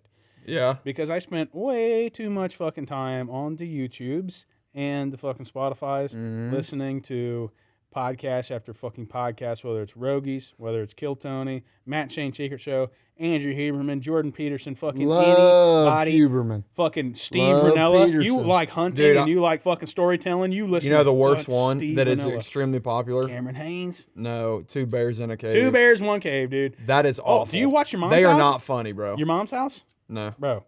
Your mom's house. I'm sorry, but Bert Kreischer is the most unfunny, dumb motherfucker I've ever seen I've in my been to life. 2 Burt shows. I had fun. I don't like him personally now. I've because seen of- him before he blew up. It was What did he do? 2012. Made you not like him? He's just fucking. he's a LA guy. He's an LA guy and he acts gotcha. like it. Yeah, that's fair. And I don't like that. Yeah. I don't like that one bit. Makes Yep. me angry. Yeah, no, I never ever But- thought like if you have to like get stupid drunk and like talk like all you talk about is taking a shit and taking your shirt off like to be funny. But if you Yeah. if you watch the Machine live, if you hear the Machine So live, listen. it's funny. Listen, it? 2012, the summer of 2012, my aunt took me to see him as a going away gift for me going into boot camp. He hadn't blown up yet, so he was just starting off with the whole Machine thing. So I heard the Machine before it became this big fucking thing on YouTube and shit. And I could not have a fucking drink or any type of food in my presence. I was laughing so hard the entire fucking time that I could have threw up. It's a very my opinion on that is a very unpopular opinion. I'm well aware. Well, and I think it's Now the other guy I think is pretty funny. Tommy Buns is the funniest. I think fucking guy on the Tom's planet. funny. He's top 5 funny guys for me. Have you seen the one where he's talking Shane about Gillis is the fucking funniest motherfucker on the Shane planet. Gillis is It's fucking between hilarious. Shane and Oh, he's Theo. hilarious. Yeah, it Have is you between guys Shane seen and Theo. his show with the tire shop? Tires? Oh, Tire shop? my I only God. seen a few episodes, but it's You masturbating in there? Dude, that's one of the funniest fucking... The fucking... the one where Tom's Well- like, he's like, we would like to color. He's talking about his nieces, Yeah. and then his sons. He's like, what are you guys doing? Well, we broke all the crayons, and we put them in the Yes. mailbox. Dude, when he Thank talks you. about his boys, that's why you got to watch your mom's house. Watch that, and it'll restore your faith in Tom and maybe not Bert, but definitely Tom. That's fair. But because Christina Pajinski is funny as shit. Isn't that too. Tom's Yeah, wife? Tom's wife. That's what I thought. Yeah, Brittany loved. Yeah. I got Brittany really into comedy. Like, I'm a huge comedy fan, which I think is why I'm the big podcast fan. Because I like all these guys. I like all their shows. I like all their stand-up. I thought Matt Rife was funny. I'm I not. think His he's crowd fairly work I was think funny. he's good. pretty Yeah. funny. That- He's his his crowd crowd work work. He's Like real his witty. work he's really Very quick. witty. He's Yeah. like undefeated. But he's like- really quick. And then like- who's the I'm not sure. I don't want to misrace him, but he wears glasses and longer dark curly hair, and normally he's doing smaller shows, but the guy that his crowd work is just absurd, and all he does is like hurt people's feelings to the point where they're leaving. Sweet. And it's great. And he was talking about Need more of something that. about he was telling black jokes, and he's black, I think, or he's something. And there was the lady in the front row that was like, "No, that was the most racist." Blah blah Oh. blah. And he goes, "Have a good night, Kamala Harris." And she starts crying as she's getting escorted out, and he's destroying this bitch the whole time I she's can't think of leaving what the his show. name is, but I know who you're talking about. Fucking hilarious. And then there's the dude that does the auto-tune shit. He's like he's like careful with singing that. when he does his comedy. Hey. If that hits you, you gonna start feeling sick and shit. Oh yeah. But to get back to my point on that originally, I haven't listened to all of your guys' shows lately, but I still know, like, the folks that I got into the show. I know they're listening. You know, the Rileys, they listen all the time. I got to shout out my boy Sean because I called him the other Riley on one podcast, so I'm gonna have to tell him to watch this now, so he gets his credit. His credit will be where His it's due credit. Yeah, not just his cousins that I always shout out. So the Riley clan, I know they listen to it, and You talking about Kevin? Kevin. Cool. What up, So- Kev? Actually, he builds some pretty cool guitars. If you guys follow him on Facebook or something, he builds like a little 3 and 4 string, like a cigar box. But then he Okay. started. He is a Renaissance man. He wrote like a novel. I can't remember if he's an engineer. I don't know what he does, but he's wild. He's got a 3D printer. He made a jig for fletching arrows that I bought from him. I think it's his Etsy store is called like DJ Monkey or some weird shit like that. I'd have to look it up. But anyway, Kevin, shout out. See ya. We'll watch a fight again soon. That's what we normally do. The Riley clan. Bunch of Irish guys get together, drink beer, and watch fighting. That's just a fucking Irish Your pastime. boys are fighting. Yeah. I'm Fuck I'm you. good on this. Are you guys But, good on this for a while? I'm good. I'm good on it. Yep. But the other shows I went to. So fucking Barnyards. The Barnyards bash, bro. Flaw Barnyards bash. Flaw was so disappointing. You thought so? He's washed up. He is washed up. Yeah. I wanted to hear you play one fucking song off the goddamn Scorpion King soundtrack from 2002. Who was it? And you fucking Well, every time the chorus new comes metal around, band. he stuck the goddamn microphone out to the crowd. Yeah. Yeah. I want to hear you. I want to Yeah. hear that song because I can't make that sound. Yeah. Whatever fucking Apparently he can't either. Whatever fucking growl that is. I was talking so much shit to I think it was my dad, somebody else I brought. I'm like, dude, we gotta fucking watch Flaw, dude. Fucking back in the day, man. I used to bump Flaw and 5-Volt Main. Yep. He's the lead singer of Yep. 5-Volt Main too. Yep. I never really got into Flaw, but I Yep. enjoyed their performance that night. Musically, they were I think- great. Yeah. I think Yeah. maybe that's because I didn't Musically, they have were great. I didn't have the expectations that yeah. you I probably thought had. that it was gonna be like Yeah. back in the day when like the Like 20 years yeah, ago? Yeah, I thought I was coming into it. I was coming into it because I used to listen to their shit in the gym all yeah. the time. Yeah. It's mine, it's yours. Yep. And I was like, fuck yeah. He would stick the mic out. And I'm like, bro, Yeah. the fuck? You fucking sing This it, crowd dude. ain't gonna sing that shit You didn't like. come here come for on, me to man. sing Yeah, it. I'm trash. I'm trying to There's watch. free beer here. I'm trying to watch. What soundtrack did you say that was on? I think it's Scorpion King. Yeah, it is. Is it Scorpion Dwayne King the or Rock Johnson. Yeah. Or it's either Scorpion King It's or the Scorpion Mummy King. 2. It's Yeah. It Scorpion had the King. rock It's the in it. fucking rock. It's got the rock in Yeah. it. It's one of them Yep. early It had the rock worst movies. CGI ever. Or it's an early rock movie. Yep. Now the rock's in every movie. Now there ain't a movie without the rock in it. No, I know. He's in Yeah. all of them. Yeah. And he's, God, he was so fun. The other guys, you shut your face. If we want to hear you talk, I will shove my arm up your ass and work your mouth like a puppet. Absolutely Aim for the phenomenal. bushes? Aim for the bushes? Bro, that part in that movie that everybody knows the first time they watch that, like that happened, they're like, what? What? What just happened? Did that go the way you thought it was going to? There was a No. movie I was thinking about earlier that I know you and I watched a lot. And I think it is Ted. Oh, dude, we watched Ted We watched so the fuck fucking out of much. Ted. Dude, I don't know that I've ever binge watched Fuck a you, movie. Thunder. Fuck you, Thunder. You can suck my dick. You can't get me thunder because you just got spots.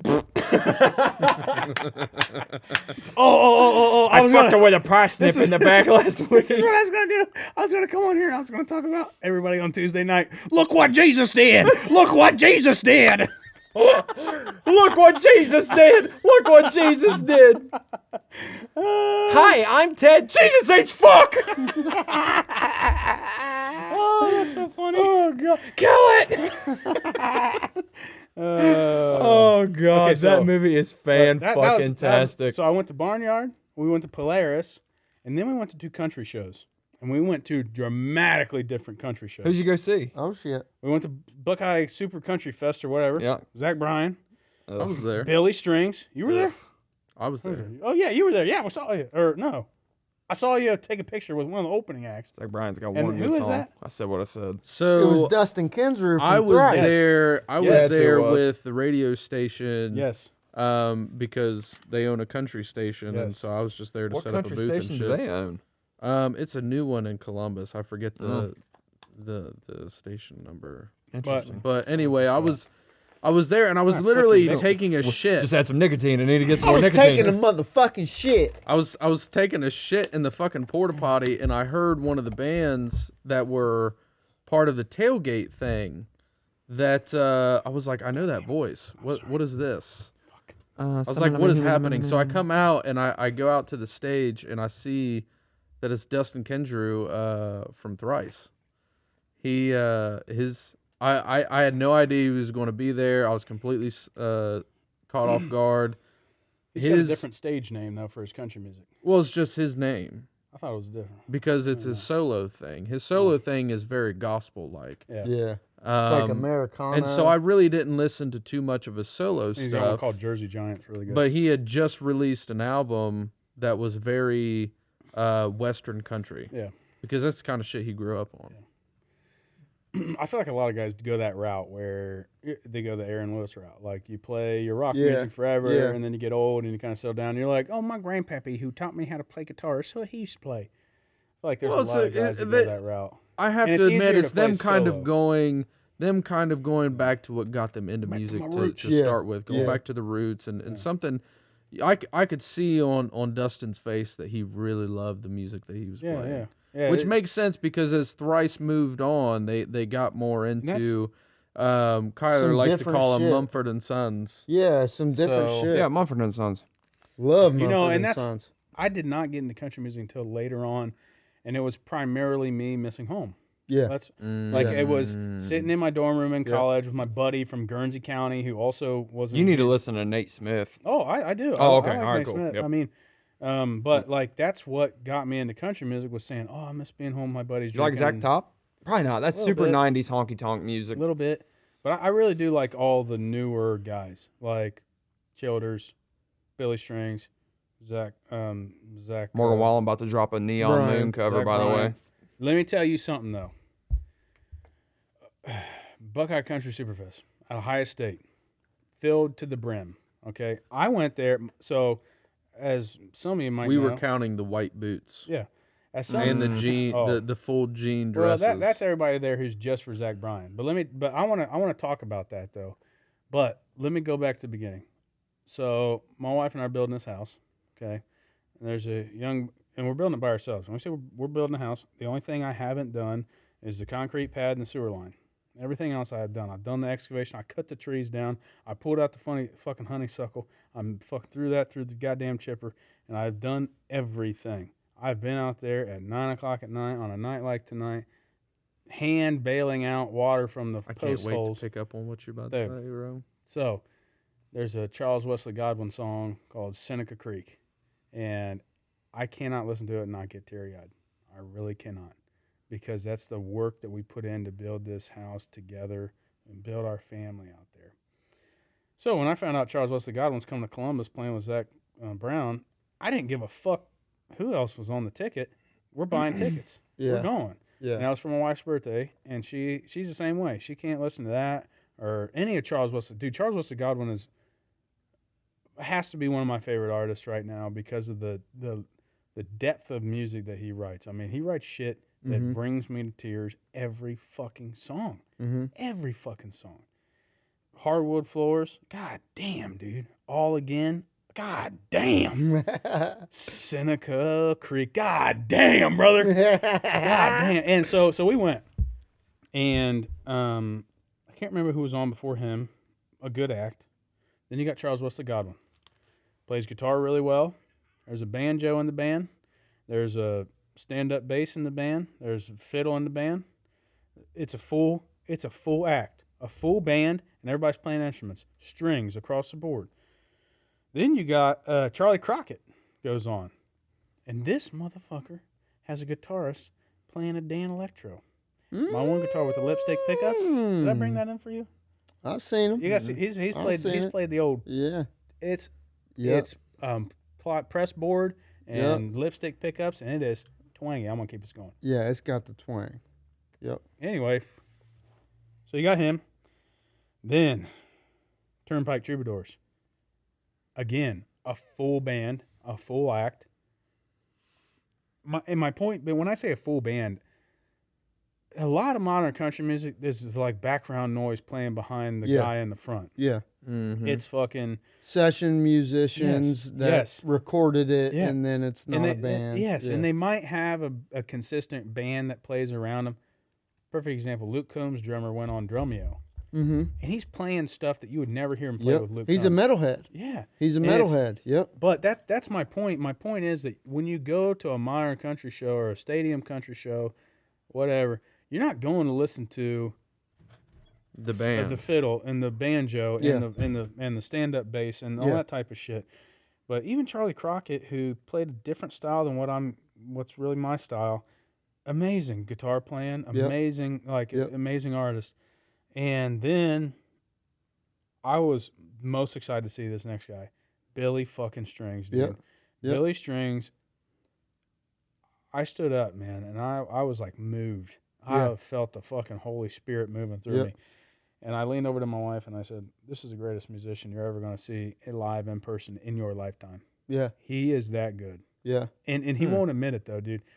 The way he played guitar, I felt like whatever I'm doing, I'm crawling on my hands and knees in comparison to what the fuck he can do. Yeah. And the songs they play, the fucking composition of his stuff is just amazing. I was like, what the fuck, man? Yeah. Anybody who likes any music with strings in it can appreciate Billy Strings. Yeah. And I like his story's great. He's a fucking great guy. He's got when he was on Theo, it's fucking great show. Charles Wesley Godwin on Rogan is fucking great too. It's this rejuvenation of like Appalachian music. Yeah. Yeah. That's what I'm You'll have into. to send me some Billy music. Strings? I have a hard time getting Well, into country I artists. sent you that one guy. I sent you the Cole. You did. And then you guys had it on the show. Yeah. And Oh, I was yeah. like, talked about it. Fucker, that's me. Yeah. Give me the fucking cred. Look, Oh. man. Oh, different kind of music. Oh, Well, and speak kind of goes along with what he just played, but also what you're mentioning. Me and my wife, it was if I'm not mistaken, it might have been last summer, Bro, my last brand new truck about to smell like cigars. fall. Hell yeah. We went to it was like Did you want more? A little bit. Okay. But go ahead. Oh. Oh, I'm sorry. It was, I don't know. It was like, I don't know what I want to call it, but there was a name for the specific tour, but it was Old Ja Rule. It was Old Nelly. It was T.I. and somebody else. old rap music. Yeah, no, good stuff, right? You know, stuff that had real music growing up and had a real band. And I remember, of course, I ended up. We had played that show at what's Circleville called? Toodles. Toodles, yeah. Toodles. We had played the show at Toodles the night before, so I ended up. Toodles. I had Fucking ended up. Mickey Mouse bullshit. I got sick that night. The next night. Oh, dude, it was so bad. But what I was most disappointed about, because growing up, I've talked about on this show that I was super into R&B and early hip hop. And when I say early hip hop, I mean early 2000s, late 90s for me. Yeah. Early hip hop's like. Yeah, right. Early hip hop's like 2 Live Crew, which we'll talk But it about had later. real music. Live It Crew. had really good melodic guitar lines and stuff to it. yes, It had really yes. good bass. It was real R&B. It was real R&B, like Bro real was feel. listening. Bro was listening to Boys badass- to Men. Don't let him fool you. Oh, I love Boys to Men. Badass bassists. All those musicians. Didn't they do the original? And that's where by the moon. I can't remember. Is that because John Michael Montgomery covered that, but I can't remember. I if that can't was- remember. But anyways, like I remember, of course I was 6, so that's why I was really disappointed. But I was disappointed when we left that show because Ja Rule didn't have a band. Nelly did not have a band. T.I., and I expected it out of T.I., but didn't have a band. And I'm like, fuck, bro. Like there are so many Ja Rule, All I for guess, one. on the verge of R&B hip hop songs Yeah. that had real music to them. Yeah. But Did you not don't have a band. Yeah. Oh, Did and not have a band there, and I'm like, bro, like, Well- there's so many bass lines, there's so many good guitar lines Yeah. throughout that What music. you know about think it's T-Pain, bro? Love T-Pain, but like, I just remember being so upset leaving that show. Like, fuck, dude, it could have been 3 times as good of a show if you'd had a fucking band. Well, and that this is the point I want to get to. But like I said, I leaned over to my wife and I said, "This is the greatest musician you're ever going to witness in your lifetime live," because I know the shows that we're going to go to, and I know that. Blood's never seen Cody Johnson. Well, that's true, but we'll probably won't go to that show. But what I'm saying is, he is the most skilled on the guitar as an artist that I think she will ever see in her lifetime. Yeah. Like, there's probably better out there. Keith But- Urban. Well, dude, I'm telling you what, you got to watch Billy Strings live, man. It could bring a tear to a fucking grown Yeah. man's eye, dude. It was amazing. Even Bonamassa-esque. yes. Yeah. And my dad runs. Jose Bonamassa. My dad is the general manager of Best Security Columbus now. Yep. So he does everything at He Ohio sees State. it all. He does everything at Nationwide. And he was Yep. like, "That fucking Billy Strings got a fucking shred." Mhm. Yes, he can. Mm-hmm. But I can just see Randy with a fat ass hog in his lip. Dude. Mm-hmm. Listen, that motherfucker. Losing doesn't his dip shit, anymore. talking to every motherfucker That around motherfucker him. can shred. dude, he is in his element in that job. Yeah. He Yeah. loves it. He loves it. He's seen everything. He's seen Five Finger Death Punch, Post Malone, Yep. every single R&B show. Bro, fucking Posty went country, baby. every Let's go. I think he went to I think he did the Swift show, Taylor Swift. I think he's done everything, and he does Yeah. every single Buckeyes game. Yep. That motherfucker ain't retired, but he's also not working. He's having a fucking good time. Yep. He needs to tell his guys to chill the fuck out. All right. Yeah. Oh, dude, when they started throwing shit on the field the other day, I was like, "Dad, what are you gonna do?" And I'm like, "Fuck, dude, Dad, get the fuck out of the way. Then it ain't your job at Yeah. that point in time. Get the Yeah. fuck out. You're just fucking security. Yep. I mean, he doesn't have guns. You know? Right. You guys don't have guns. Let the fucking kids throw the water bottles on the field and get that call reversed. That Exactly. wasn't targeting. Get that and the motherfucker- NCAA Hey, agreed. go Bucks, baby. I The got NCAA pissed. agreed. Hey, that was But- not targeting, by the way. But, Thanks for giving us our Preston, you Velvet need to hear this. respect. You need to hear this right before you go. Okay. By the end of the Billy Strings set, the stadium was filled and the place was on their feet. The whole stadium on their feet, filled. I look around, all young people. The oldest, That's a big mostly, fucking deal. I keep doing that. I'm sorry, bro. all fucking young people. How dare you? And to me, that is the most inspiring concert I think I've ever been to. That's awesome. You had a stadium full of under 40s on their feet for real We need a live stadium. music. We need a Real stadium music. full of under 40s on Saturdays. Yeah. Okay. Yeah. Oh, Yeah. you old fucks, quit coming to the Get the fucking fuck shoe. out of the shoe. The down in Get front the crowd. fuck Go out of ahead the and shoe. just fucking get. Oh, Go ahead and get polio. Okay. Yeah.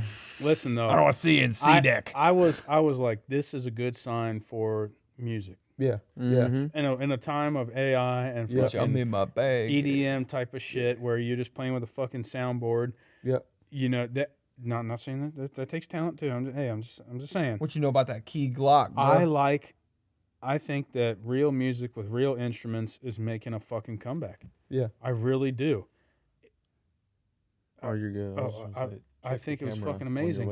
Okay. I thought I could never imagine a stadium, Ohio State Stadium, full to the brim on their feet for banjos and fiddles. Yeah. It was fucking amazing. And then, dude, fucking Zach Bryan puts on a great show. Yep. And he is popular, and I think he knows it. I think he knows that he's in that cusp. He doesn't between- know how to handle it. I can Well, tell you that. that's true. Dude's got some fucking issues. He knows. I think he knows. Don't we all? Yeah, that's true. I think he knows that he can break through for guys. He can be the breakthrough for a guy like Charles Wesley Godwin. He got on stage, and all he did was put up every opening act, and he said, these guys didn't want me to bring X. These guys didn't want me to bring Y. These guys didn't want me to bring Charlie Crockett. No one had heard of Charles Wesley Godwin, Billy Strings.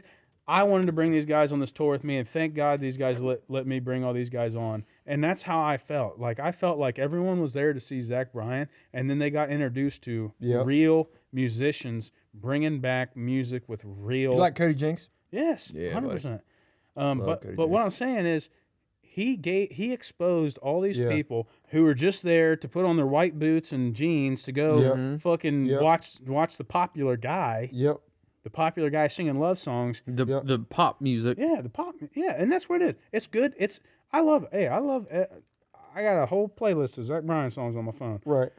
But I like Billy Strings, Charles Wesley Godwin, Turnpike Troubadours way more. Yeah. Like Zach Bryan, he could throw away his whole catalog, but he had a whole stadium of people on their feet for these guys, That's awesome. and I don't think these guys would ever get that opportunity without somebody like Zach Bryan saying, no. Yes, thank you, record company, for giving me everything. Thank you, venue, for letting me come and play at Ohio State. But boys and girls out there, you're gonna hear some real music. You're gonna Yeah. hear some fucking banjo playing. Yep. And then it's a fucking experience to see fucking All Night Revival fucking played live at a show. All the opening acts come back out and do a fucking solo. It's 30 minutes of solos at the end of the concert. I was like, fuck yes. It's fucking great, dude.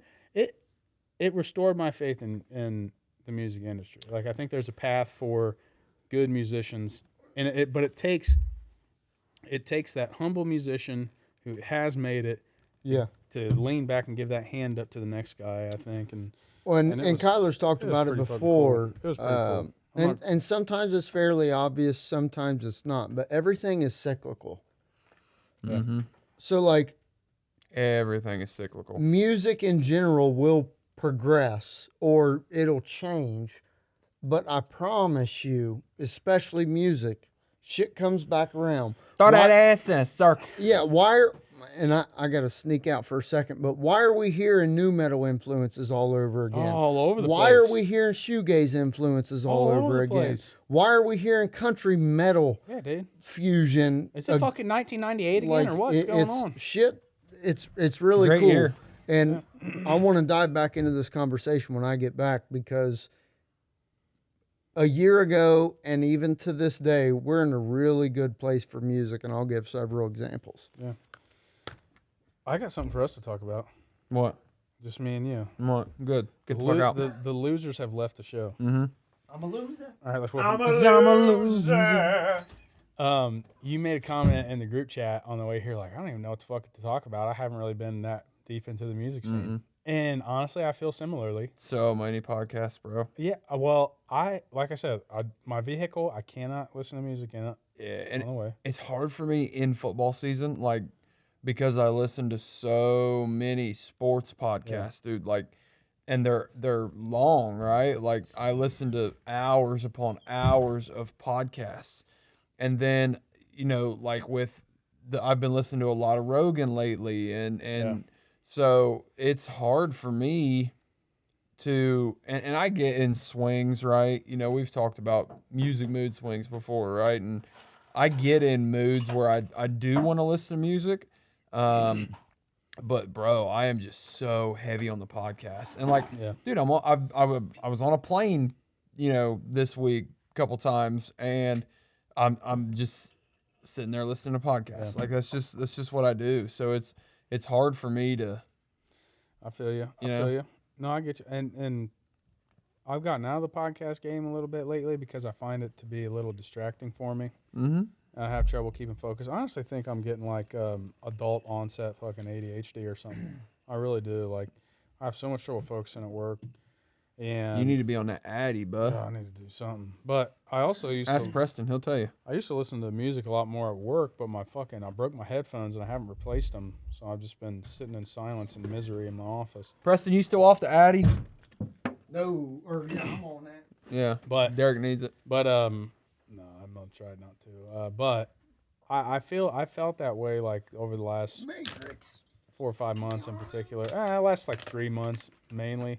Of like I haven't added a lot of new music to my library. Same. I still listen to a good amount, but I found myself recycling old shit lately. Yeah, And- that's what I've been doing. I went through like Country, or not country, a but lot of country. That and like Appalachian country. Like, I just went through like basically Metallica's entire discography like a couple weeks ago, and it was probably pissing Tyler off when I was sending Metallica songs in the group chat. But like, so I kind of did Bitch this. ass. Down, dig it down. I appreciate anything that you contribute to that conversation because I don't hear from you very often. Yeah, okay? well, I know that's to be fair. The job transition was like shock and awe, right? So like Right. getting through all of that has You been got a fucking toddler a now. lot. What's that? And you got a toddler. Yeah. Oh, dude, hellion. But yeah. So now that's why I was able to come on tonight because like I'm starting to settle in and like, I'm still going to be traveling quite a bit, but way more local travel. I told him, I like, said, I'm not coming on unless Kyler's here. And they were like, said "All it. right, we'll do it. He did. Just kidding. I said, no, don't. I said, don't let that motherfucker come back. Yeah, that's what I figured. I'm sure there was a lot of people that were like, "Oh, thank God that loudmouth's fucking gone. Now we can listen to some actual substance." Yeah, fuck that. No, You need- you I need- heard none of that. Yeah, no. That wouldn't hurt my feelings. You have always had the art of conversation. You sound like my dad. My dad tells me the same thing. So I Dude, want I to. can't tell you how many times we sat at the fucking lunch table and I was just waiting for you to make somebody blow straight leche out their nose, dude. Leche. Give me some leche. There's like 3 people I always want to sit with at lunch. You, Jake, Bottorf. It was going to be a good time if you picked one of the 3. It was going to be a good time. But you had to have Jake and Bottorf Jake and Bottorf together. Dude, yeah, that you was had a to have the recipe 2 of them for together. Yep. Success. And now Hayden's like so. I calling him grown up sounds weird because he's literally just what 2 years younger than us or a year younger than us. A year younger than us, but like. I don't know, man. Every time I'm around Hayden, I'm waiting on like that 16-year-old Hayden to come back out. I'm like, no, he's a grown ass man that owns his own business, is married with a kid, and he's a know. great You got a businessman. kid? I didn't And know you had a kid. Yeah. Damn. Yeah. yeah, He's got a 1-year-old. yeah, he does. Everybody's popping them puppies out. Yeah, Mm-hmm. yeah. Yeah. Oh, but so let me get to my final concert we went to. My firm sponsors a business in town in Dayton, and they do a big fundraiser concert every year. And it's usually somebody like, I don't know, fucking what's Yacht Rock or some shit. that? Yeah, or Love Yacht Rock. Hall and what's- Oates yes. for life, yes, baby. dude, Yacht Rock, or what's that? Sarah McLachlan. Sarah McLachlan. Fucking John Bolton, or not John Bolton. That's a politician. Who's the fucking dude that won the American Idol that one year? That Taylor something. Well, even better. This year was Scotty McCreery. Oh, no shit. shit. Scotty McCreery, yeah. Love And- Scotty McCreery. And he played at I don't know who the fuck that is. He fell off Levet? fairly quick. Is it Levet Pavilion Nah, in he still Kettering puts there? music out. Yeah, Yeah, but he, still. no, he fell off out of the site. Every fucking song on K99.1 FM is fucking Scotty McCreery. Is it? I said Scotty McCreery. I quit saying that. We got to meet him. I really liked him. And He was American Idol, or was he The Voice? something like that. Yeah. One of them dumbass shows. One of them dumbass shows. But my wife, she listens He, to if I'm not mistaken, he was a Brantley Gilbert disciple or something. like Like he No. brought him up. It wasn't a Yeah, I Bradley remember Gilbert. them shot. being super He got like it was on a TV show, but I don't know. He's When I he's a followed part of the country music. Nashville Yeah. country scene. He The is. way of that Nashville. And I got another buddy down there in Nashville. He puts out plenty of good music, but he's always co-writing on songs and stuff. And you know, there's not that similar thing in the rock music. We can dissect Nashville at a different time, but I remember there's a point in time in the show. And my wife, she didn't think she would know any of the songs. She knows all the songs. That's all she fucking listens to. It's K99.1 FM. It's a fucking goddamn advertisement for it. Yeah, it's just like new country, you know. And she On knew the so radio. she knew every fucking song on the radio. Weenie in the butt. Wait, weenie in the butt. but anyway, And that's Dinky, the punchline donkey. I leaned over to her and I was like, I think this was the final show of the no. We went to Polaris last. So this would have been right before we went to Polaris, but after we went to Buckeye Country. I leaned over to her and I said, now you understand the difference. You can see visibly the difference between the styles of music and the type of music in the industry just in between the last two concerts we've been to. She goes, oh yeah. You see the difference between singer-songwriter writing all their own songs with their own band and the whole band putting the songs together and the different kind of music. Like there's not the overproduction in a Charles Wesley Godwin or even a Zach Bryan song. There's not that same level of overproduction.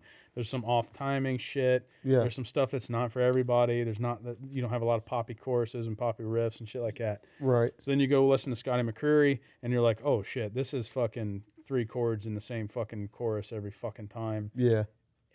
He's good. He's a good musician. He put on a fun show. It was fun. But we got to do a little meet and greet.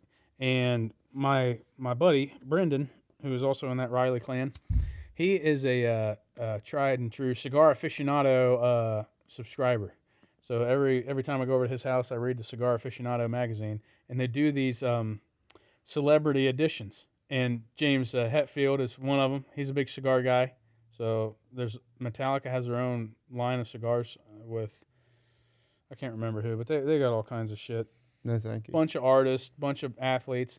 So one of the articles was Scotty McCreery, and he loves Arturo Fuente. Okay. This cigar right here. Okay. So when I was in politics, I had this guy who said something to me. It's an old Mark Twain quote, and I'm going to butcher it, and I'm not even going to really try to tell you how exactly the quote goes. But it says something about, like, you know, speaking softly but having an ace up your sleeve kind of thing. So one thing that I really try to do, and you guys are going to like this because you're into sales, is, you know, pick those 1 or 2 things out that I know I have in common with somebody and attack that straight away. You know, like if I go shake somebody's hand and I notice they got a Mason ring on their hand, I'm gonna start talking to them about you know the masonry or whatever. That's how I got that guy. And then he's like, "Fuck you, kid. I know what you're doing." And I was like, "All right, yeah, you do. But you know, thanks for calling me out on it. What else you do?" You know, like we became friends because he saw through the bullshit that I He's seen through the said. bullshit. And he knew that I was coming in to build a relationship. So the minute I get back with Scotty, I said, "Hey, buddy, I thought we were going to have some cigars back here. I don't know you like them Arturo Fuentes." And he goes, "Oh, my God, we fucking get out of North Carolina, and I left my humidor at home." And I'm like, well, you know, there's plenty of shops around here. And we started talking about the local tobacco shops and stuff. And it was a fun experience to have. Like, he became a real human being. He's back there taking pictures with everybody. All the fucking girls were like, "Oh, that's great." And I'm like, "Hey, buddy, we used to bust out some cigars." And he's like, "Hey, fucking real ass dude here." And That's cool. It was a fun moment to have with him, but he's a Nashville guy. Yeah. Yeah. His songs are super basic, and there's a theme and there's a method to the madness. There's a formula. The thing I appreciate about it though is it makes being a musician for a living cost effective. Like, it makes it economical. Like my buddy, so I got a buddy, he's from South Charleston here. His name's Wyatt McCubbin. We played football together growing up. His dad was our Pee Wee coach. Great guy. Always appreciated him. He was like my first friend when I moved there.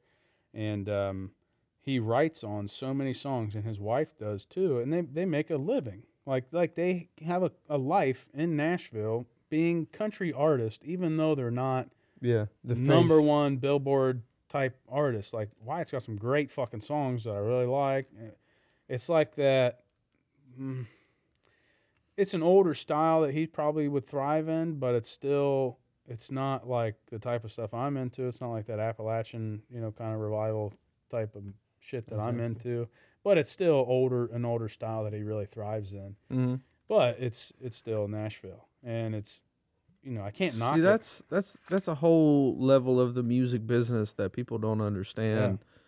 Is the difference between country and pretty much everything else. There's nothing like that in the rock industry. Because Is there? Am I wrong? there is. Okay. Right. So you have the composer, and then you have the What bands performer. What bands are doing that though? It's not normally like a every song deal though. Yeah, I see. And I can't think of any examples off the top of my head, but there are examples where a band will be, say, struggling to make that third album, and so they'll Bring in a producer, people, and then he's gonna. well, they'll bring people in that'll help write it, and they'll get credit for a certain percentage of the composition, and so they will get paid for the copyrights of that song. But the country industry is based on that. Yeah. Most and Everybody's sharing in the mix. most country artists are not or musicians are not Yes. the writers of their own songs. Yeah. There are composers behind the scenes that are writing the songs, sending them to performers, and the performers You're are the picking face them of this up. shit. And you can even hear it when my mom and sisters were all in the country and stuff, and so I used to, CMT and stuff used to be on the TV. I think that's the channel, yeah. And there were like white people's interviews BET. where Yeah. Yeah. and That's so just there the would way it's be named, white BET. and so there would be like these interviews and stuff with artists, and it would be like they're the one that performed the song, and they're talking about when they first heard it, and they were first introduced to the song and stuff, and it's like, that's weird to me because Yeah, that never That's- made sense to me. that didn't Yeah. make sense Yeah. to me. Like, Yeah. why are you playing other people's stuff? Yep. But that's just a difference Yeah. in culture, maybe, in the way things are done, and just kind of the status quo. But that is, but you are seeing an emergence of singer-songwriter in the country industry. And I think that's why I'm gravitating towards it more Yeah, and more. it's more because genuine. That's why I'm gravitating Yes, yeah. towards There's it an more. authenticity that hasn't Yes. been there in Yep. years, and maybe generations. Yeah. That I think is attractive. Like, I grew up and listening to more bluegrass style of music, and now that Appalachian style of music, and now that it's kind of coming back, that's all I listen to. Mhm. I mean, there's a Logan Halstead, fucking that. I know we talked about it last time, but that guy, the north of Richmond, how he was Yeah. discovered is Yep. like some West Virginia radio station, like radio podcast thing that goes out and finds these guys, and that's how I found a few others as well. But Boy, that was a flash in the pan, wasn't it? I don't even remember that dude's name. I got a lot of his other songs saved as well. But he has kind of been. I think the fame, that initial fame, kind of fucked him up a little bit. Not fucked him up, but he doesn't like it. I mean, that's really. I guess that's not. I'm pretty sure he came out and said that's Yeah, wasn't the reasoning for any of he it. kind of like went. I guess he like has a big chunk of ground, and he's like living in his trailer on the ground back in the back 40, and so no one can Okay. come see him. Shit, what the fuck's his name? Anyway, Anthony something. Yeah. yeah. But what the fuck was that about? It's just it. There's oh, a certain level of yeah, genuine. it was a concert. Yeah, and Yeah. and what was funny is my wife, she does not dissect music in the same way that we would ever. And Mhm. oh my god, I To got the average person, it's a mood. Not yes, it's a different experience. they don't and appreciate the art. Yeah. I wanted to come back to Bill Murray on this subject Thank you. Okay. because I have tried to introduce all the people that I know that like that style of house party, EDM, whatever you want to call it, whatever that genre is called. I've tried to introduce. Some motherfucker ain't got a genre. No. Yeah. Fucking whatever. I try to introduce all these people to Bill Murray, and they haven't been getting they haven't been as excited and receptive to it. Oh, I don't listen to him. You don't like it? They just I love don't it. understand it. I love it. typically. I love it because I like that style of music sometimes. I think it's I fucking have a goofy. whole playlist dedicated to my favorite songs like that, and I call it Nightcap or No Top. And what that is it's either me and my wife splitting the last couple of beers of the night in the kitchen, getting a little handsy, or we're cruising with the top Yeah. down on the Jeep. Yeah. And it's just like, you're just fucking Getting a little handsy. vibing, dude. You're just fucking vibing, and the Yeah. fucking birds just chirping, and the wind's blowing through your shit.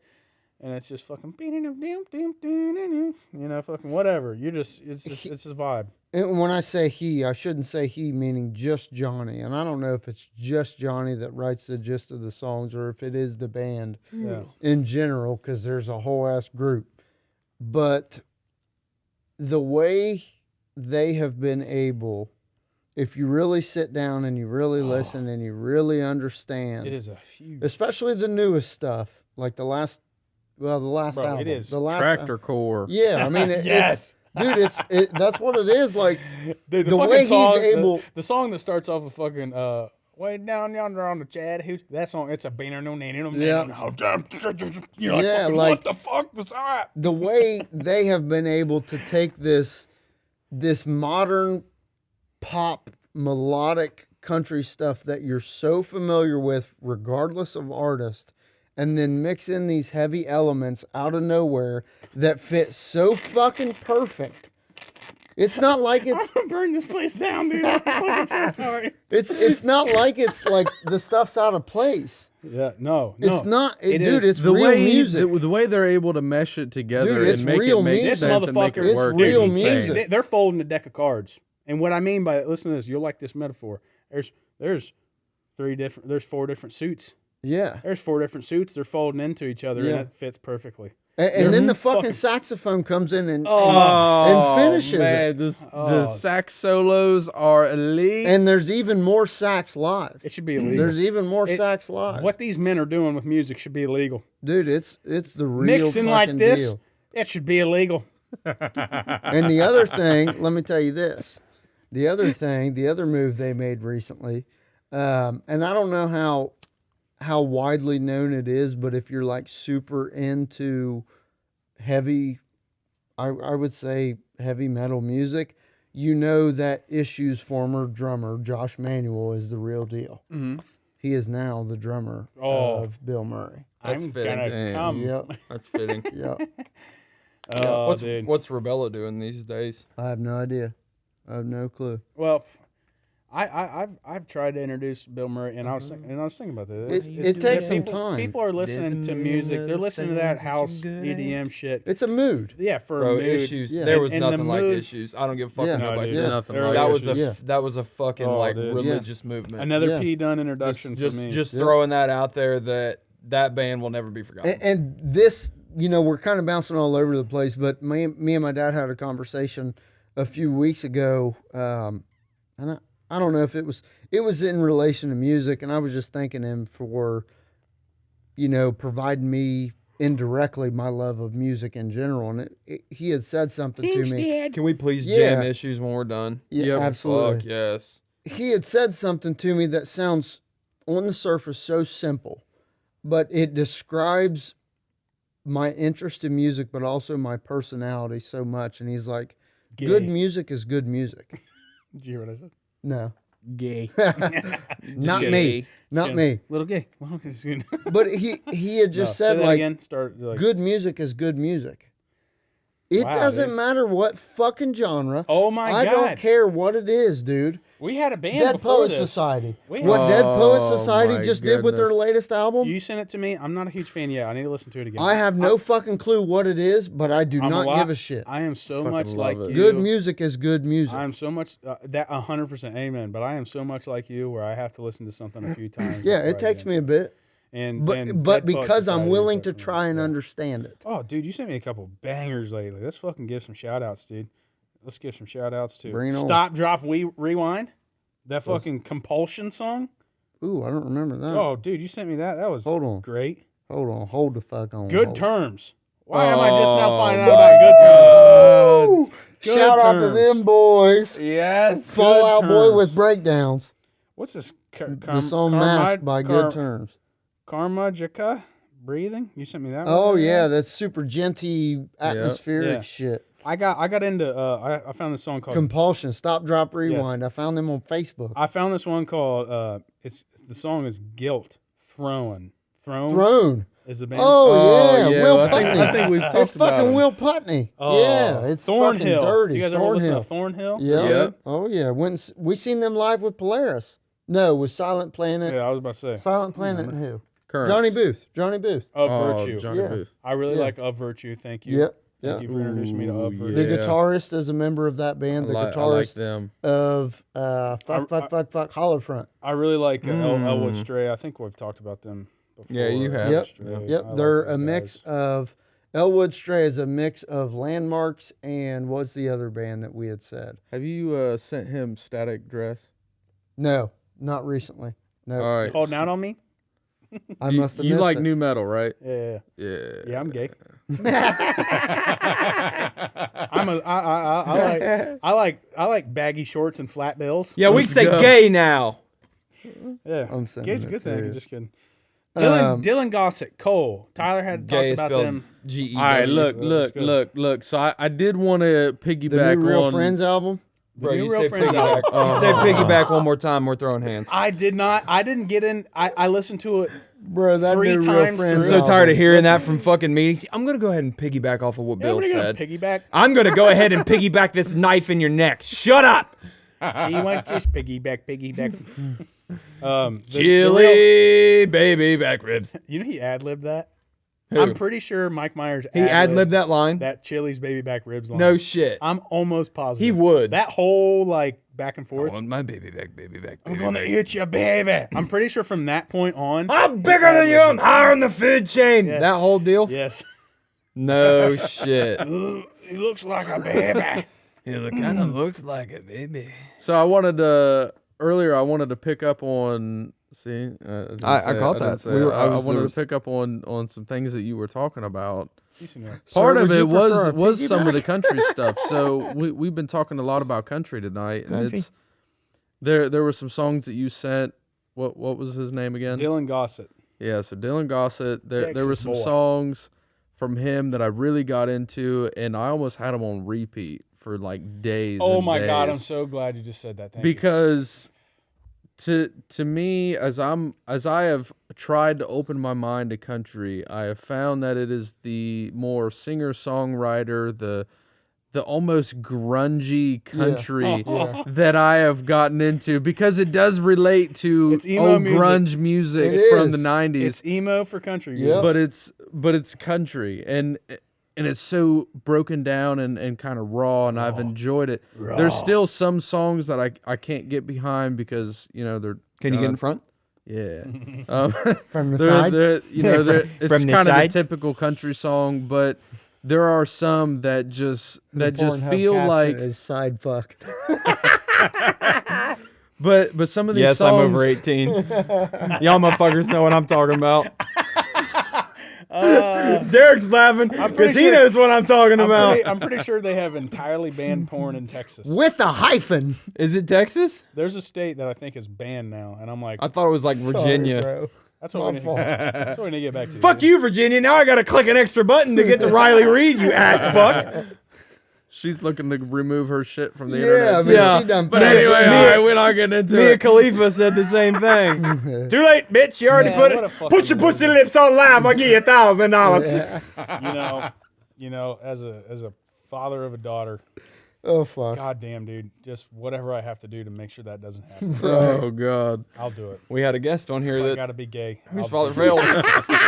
Whatever, just Be make like sure that- Shane Gillis in that video where Yes, he's fucking yes. riding. He's like, Did they not? You like all those vacations we've been going on? Did you guys not hear what I said? Yeah. I said we had a guest on here whose dad failed to do that. Dude, what a fucking episode, dude. That was first of that all, was wild. how did you guys keep a straight face that whole time? Dude, I was scared. I was into it. Yeah, I feel like you. I was like, what was that name again? Yeah. Kyler's over here. I know Kyler went out to the truck. Hey, she ended up on that one popular podcast at whatever. Yeah, she was Yeah. on. with Gargoyle. Yeah, with Gorlock the Destroyer. That, yeah, Yeah. yeah. She was on that podcast that Gorlock the Destroyer was on. The one where it's like the Trag Boys. she are was just talking roasting about them. Yeah. Yes. No way. And she Swear went to on there to God. talk about putting her pussy Swear to lips on God. live. She got talking about meeting a warlock, and dude, for real, thought she was talking about Kyler. World of Warcraft and shit.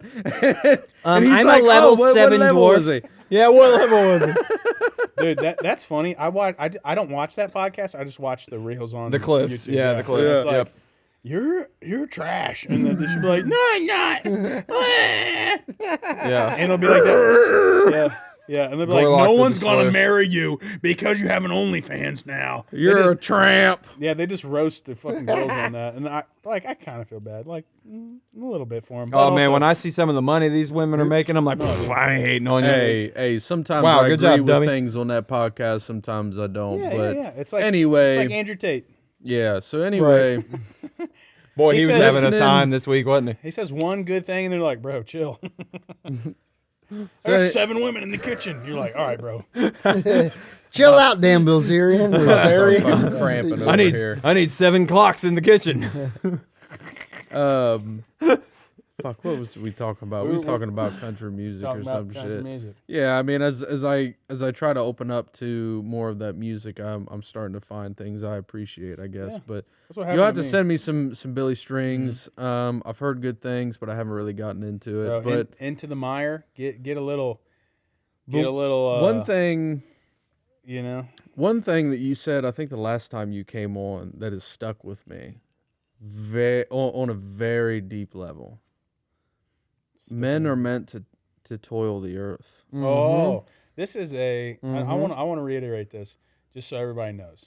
If you haven't, it's your first time. I got very religious in college, and when I say very religious, I mean I became a Christian, and part of it was because the first time I was exposed to the intellectual side of Christianity and theology. I'm like 3 credits away from a theology degree. And the one thing I would dispute, I also have an economics degree, and I worked on the political scene at the national level for a little while, and I would get in disputes with people who thought that the end goal of economics should always be to create the least amount of toil for people so that they can explore the things they want to explore. And that's kind of what this fucking AI kind of thing is, this idea that Which in theory sounds yeah, great. it sounds great, but Yeah. I think that the story that the origin story in Christianity is that God cursed man to work the earth is kind of the loose translation of it. And I think that what that means is that we are meant to toil. We are meant to work. We're meant to like this idea that AI hard should things. take all the jobs and that we should have this time, this endless amount of time to not toil, to explore our creative avenues, I think is incorrect. I think that the goal should be Do I have a conversation for you? well, Yep. the work should be the purpose of the work should be the work. There's unseriousness to human affairs, and we are worker bees, and that's part of it. But that's also where the artistry comes from. I hope I just ignited your flame. You ignited some shit, bro. Yeah. Look, so He so ain't been you, this turned on in 10 years. you had brought that up earlier in the sense of, you know, how country music has kind of connected you and your wife as you guys have worked through building your home. And I remember the last time you were on, you had talked about how you kind of enjoy it, and you referenced that, you know, men are meant to toil the earth in the sense of, you know, mankind, not necessarily just men. And that has stuck with me ever since. And Keep touching that. yeah, so I've been doing some like drainage projects in my yard, and so it's dark out, so you can't see how fucked up my yard is right now. But I have been hand digging these massive fucking holes in my yard and trenches to run discharge lines. Dad, I'm tired of digging. That's too damn bad! Or too damn. I'm tired of this, Grandpa. That's too damn bad! we just clipped the fuck out of all Yes, the we audio. did. Anyway, We'll figure that out. I'll EQ I'll is a mix it. wonderful It'll be thing. all right. I'll make it sound pretty. But anyway, as I work through that process of literally just digging holes. Reminds me of the Lion King 1.5. Dig a tunnel, dig a tunnel. When you're done, you dig another tunnel. This motherfucker comes home. Dad, I want to watch The Lion King. Fuck. I'm sorry, Tyler. go ahead. It's all He right. didn't miss me at fucking all. Dude, No, I- it's Why, fine. While we're at a stopping point, fucking it's great to be back, guys. It's It great is to great be to be back, back. guys. It is I great to fucking be missed you back. guys. Hey. I appreciate having me on. I fucking love you guys. It's fun. This is a fun thing. Love water. Anyway, Love you. yeah, men are cursed to work the earth. No And- fun. Zero fun, sir. And so I go through this process, and I know that there's a fucking easier way. I could rent equipment, right? That'll make this like go by in an hour. Amen. You know what I mean? But I've almost found that I telling me. enjoy going through that hard process and Yep. and almost proving that I fucking can, because I don't do a blue collar job. Dude. And blue collared people Shout out like Andrew to act like Huberman. I'm, like to act like people that don't do their kind of work are fucking pussies. And Yeah, it's like, yeah. I don't do your kind of work because I fucking choose not I to. do. I don't have to. Did you guys Because know I don't there's, fucking have to. Did you guys know there's 0 calories in water? This motherfucker. I'm sorry. But I do this kind of work, and you I miss found me. that I enjoyed it.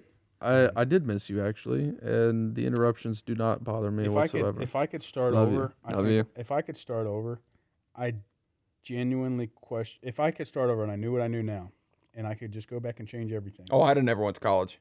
I think I would be an operator. Yeah, I never went to I college. think I would be sitting. I'd be in an running a excavator. dozer. I Yep. think I'd be sitting in an excavator all Yep. day. They make good money. Yep. It is it.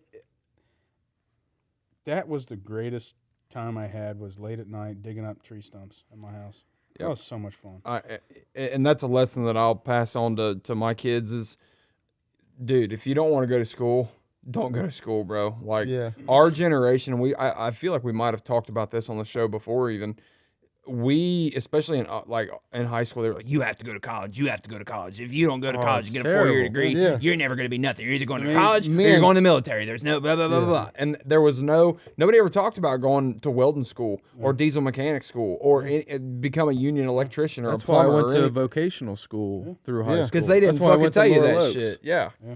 So, go ahead. Go Chris. ahead. No, you're fine. I was just saying, like, if I could do it all over again, don't get me wrong, like, I'm very blessed to be, especially with my new position, my new job that I'm at, where, I took a big step up the ladder in employment and added a nice tick to my resume and all that, and a nice pay raise and all that fun stuff, and I'm extremely grateful for that, and I'm happy with that.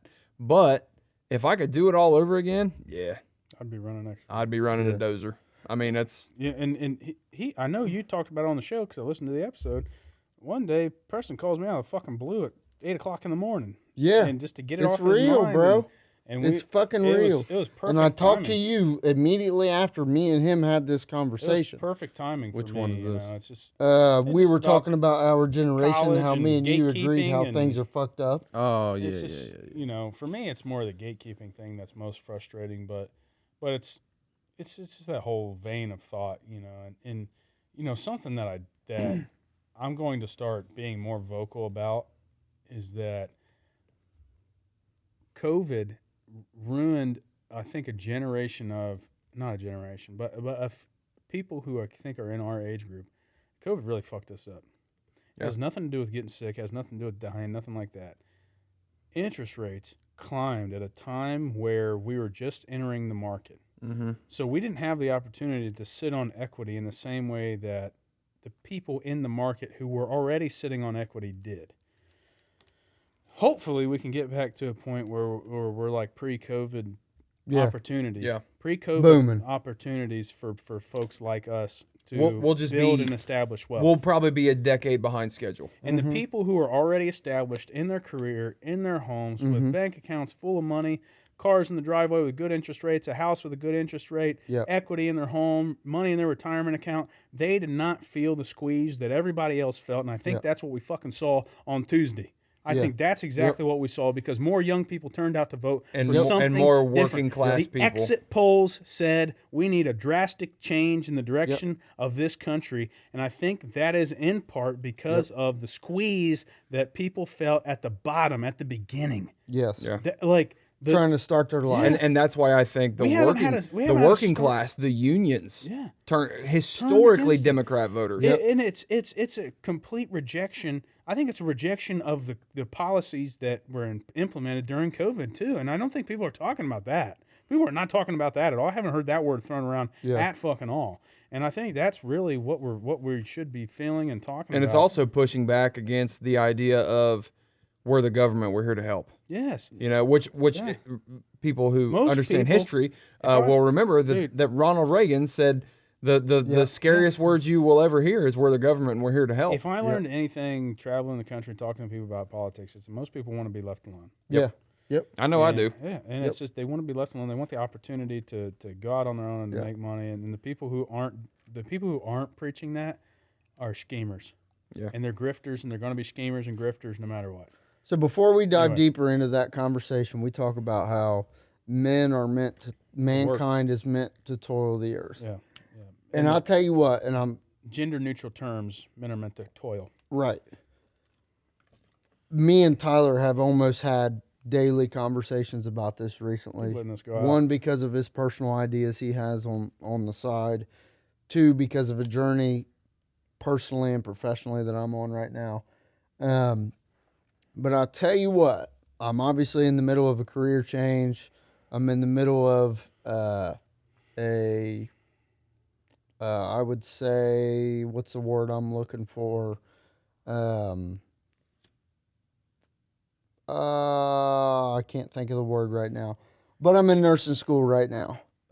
Obviously a lot to handle. Thankfully, I'm not working right now because if I was, I don't know how the fuck people pull it off.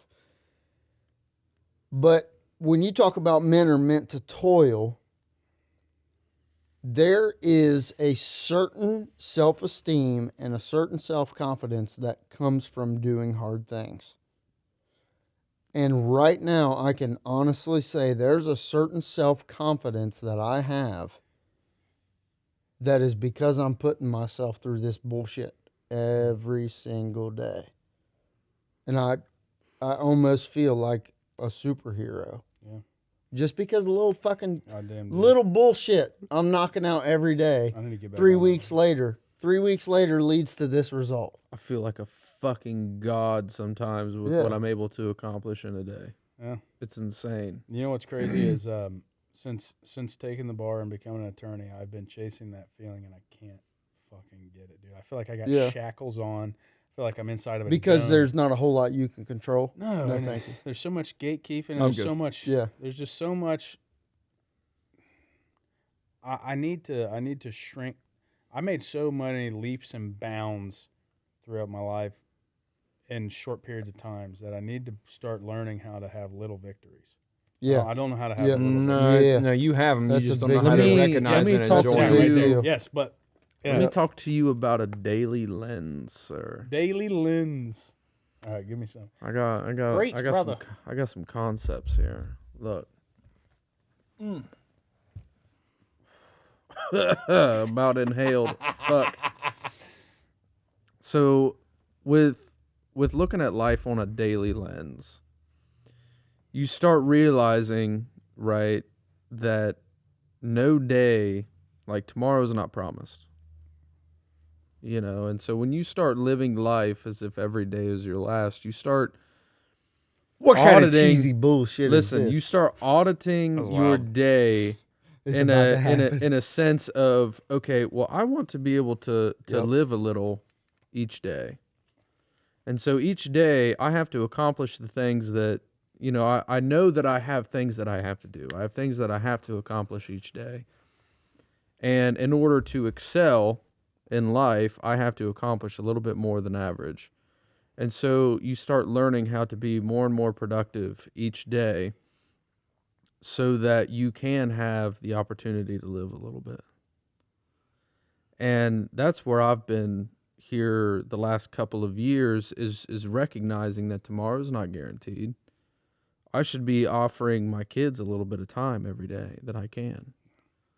I should be offering myself the opportunity to live a little bit every day. And through that, it's been a very high focus on productivity throughout the day. And when I look at my life through the daily lens of, each day could be my last, you start behaving a completely different fucking way, and you start doing things a completely different way as well. I go through my day and I have a planner. I plan my fucking day, and I say, these are the things I have to accomplish. But I'm not going to deprive myself of a little bit of life through each day. But I, kind of back to the toil, toil the earth kind of thing is, I find that there's a certain peace and a certain humility and kind of finding my place in the world as I'm doing that kind of shit, as I'm struggling. And as Preston started talking about, I recently got into Andrew Huberman. Is that his name? Yeah. And Total Human and Optimization. Preston Yes, sir. sent me a video. Salt water. Drink your motherfucking salt water in the Preston morning, sent me baby. one of his videos where he's talking about a certain part of the brain that grows as you From do doing hard things things. that you Literally don't want to doing hard do. things. Like hard Yeah. things that you don't want to do, and how that builds resilience in your life. And there are things that I have to do every day that I don't want to do, so that I have the opportunity to live a little every day. Where I struggle is that he talks about a little bit too, this kind of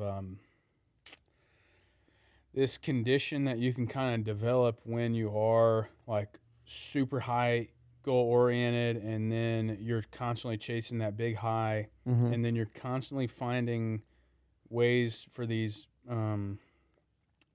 you start abusing these motivators.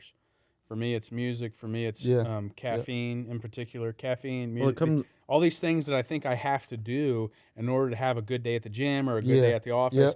And eventually that stuff starts to, the effectiveness of that starts to wear, because I'm like chasing that high as opposed to chasing the real dopamine high that I want, which is achievement of that goal. That my system is fucked. So I did law school in 2 years. our systems for our generation are completely fucked. Look, and these old heads don't fucking get that. No. there's a video by Simon Sinek where he describes the 4 basic chemicals that drive us as humans, and the way dopamine and serotonin are like these addictive chemicals that can drive us in very negative ways, and how dopamine especially has really fucked us Right up, now, especially our generation. I feel like that rat. Just keep pushing the fucking dopamine button. Yeah. But we all are. Dude, I feel like that Even rat. if you don't realize it. So part of the reason I had to quit listening to podcasts and shit is because I found myself passive listening. Yes. The passive listening. It's just is a noise in the dopamine background. You drip have to for have me. it. You And have to have it in the background. I have to fucking turn off. I can't be on Instagram. So that's why I haven't been fucking sharing as much shit. Because I find myself using that as an excuse to then go down the rabbit hole and the funny Then shit. you're and not the present fucking at dumb shit. home.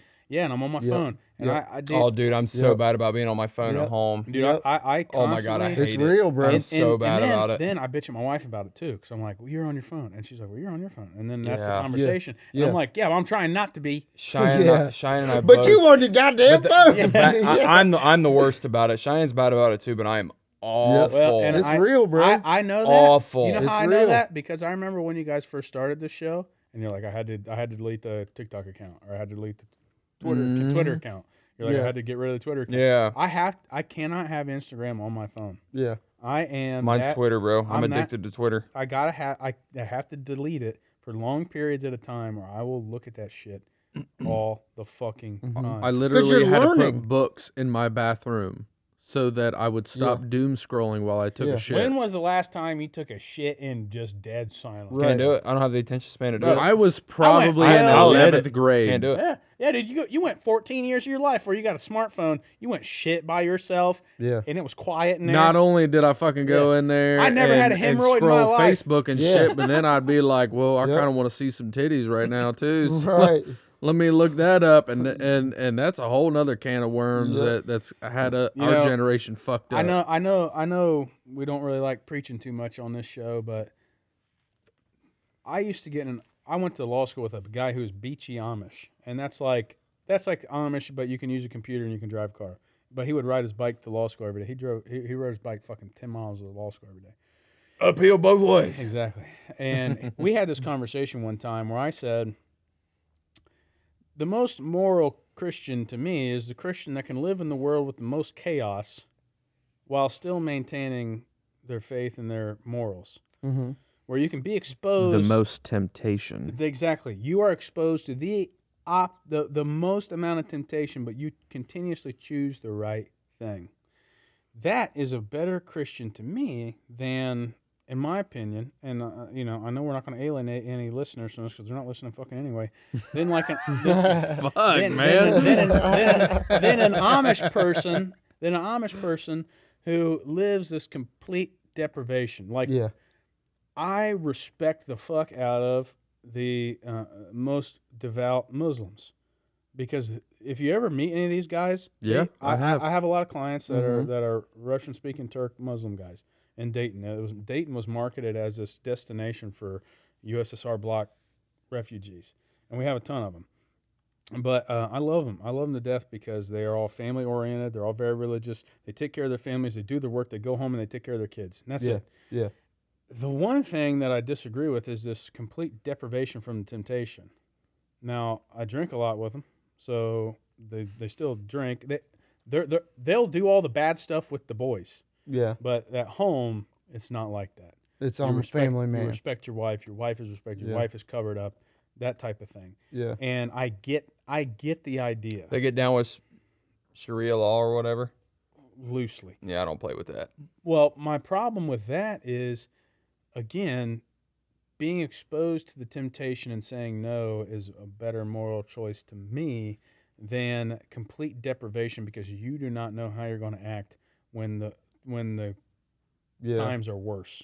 Yeah. You know, and maybe I'm wrong. Maybe human thought should be more restricted, because maybe it's just like natural that when exposed to the temptation, we're going to fuck up and make the wrong decision. I don't know. I I don't know, but I think it's a better choice. I am more excited about the man who can expose himself to the most shit and still maintain the most purity. Yeah.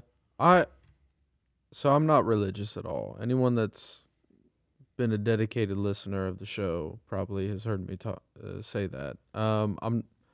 I don't really subscribe to Christianity or any other religion, but I find a lot of value in the wisdom that they offer. And I find it interesting that you bring up some Islam.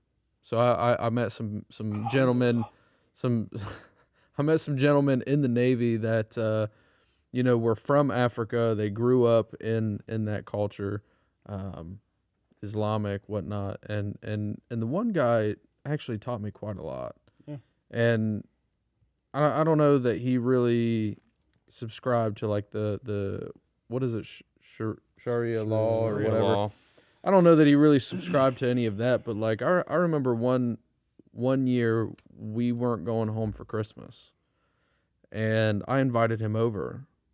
I said, I know that it's not really something that you celebrate or anything, but like it's the holiday season. We're going to be off work anyway. Like, would you like to come over for dinner? Because he was there on base by himself. He had no family. He had very few friends. And I was like, come over. And he was like, look, you gonna be serving ham? He's like, because I don't want no ham. Yeah. And he's like, I'll take all the turkey though. I was like, dude, we're gonna have so much fucking turkey because the base was giving away fucking turkeys, So I had that's halal. yeah. He So Halal version, not halal version. So he comes over for that Christmas dinner, and he starts explaining, and he's like, "Look, man, like when you really think about it, like there's not that many differences between Christianity and Islam." He's like, the main thing There's even is less difference between Islam and Judaism. he's like, we Correct. believe Jesus Christ was a real person. We believe in some of his teachings. It's just that we don't believe that he was the Messiah. Correct. And he starts telling me about some of these things that he practices, and he doesn't drink, and we're all sitting there drinking, every single one of us, except for obviously my fucking children, or my child who was a baby at the My time. kid might be. And Your kid might be. yes, Your kid might be. It's a running joke around the office. They're like, "Derek's kid's been at every bar in Dayton." I'm Yeah. like, not quite Yeah. every bar. She got kicked out. Yeah, of Eloise, the couple. Eloise might be. She might be drinking.